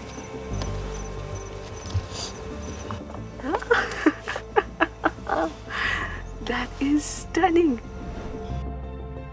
Tune into WildEarth every single day. It's in your nature.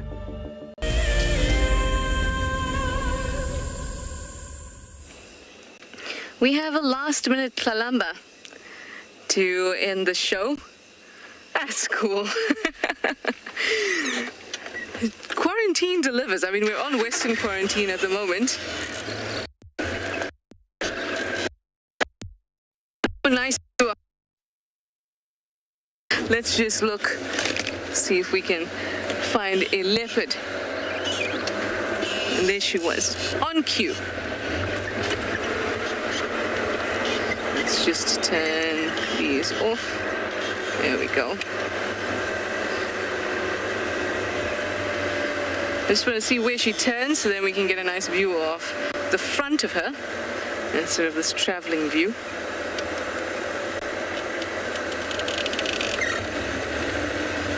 Oh, we've been so lucky and blessed with sightings recently of leopards. Okay, where'd you go? Okay, there you go. Hey, girly girl. Nice to see you. Girly girl. Nice to see you.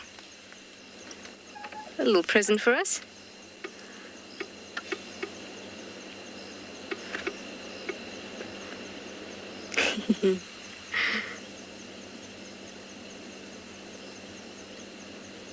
So happy. So happy. She's been really hanging around at camp or around camp quite a lot and been affirming her boundaries of her territory, wherever that territory is, because, you know, it's been all over the place, but she's really been making those boundary lines very strong. And the presence of the Shidulu, I'm sure, has prompted that. But that's great for us because it means that we get more sightings of her.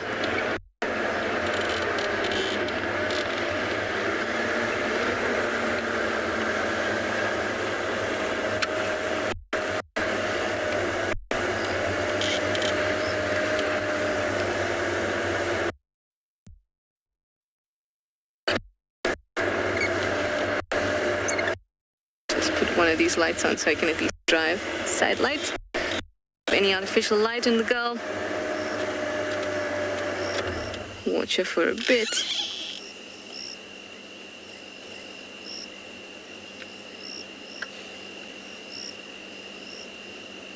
Oh.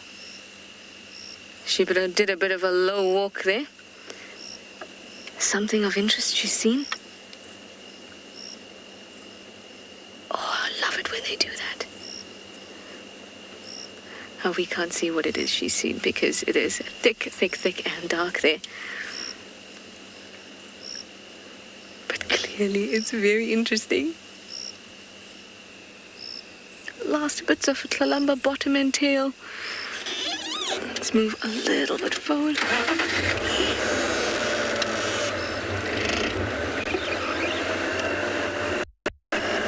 Just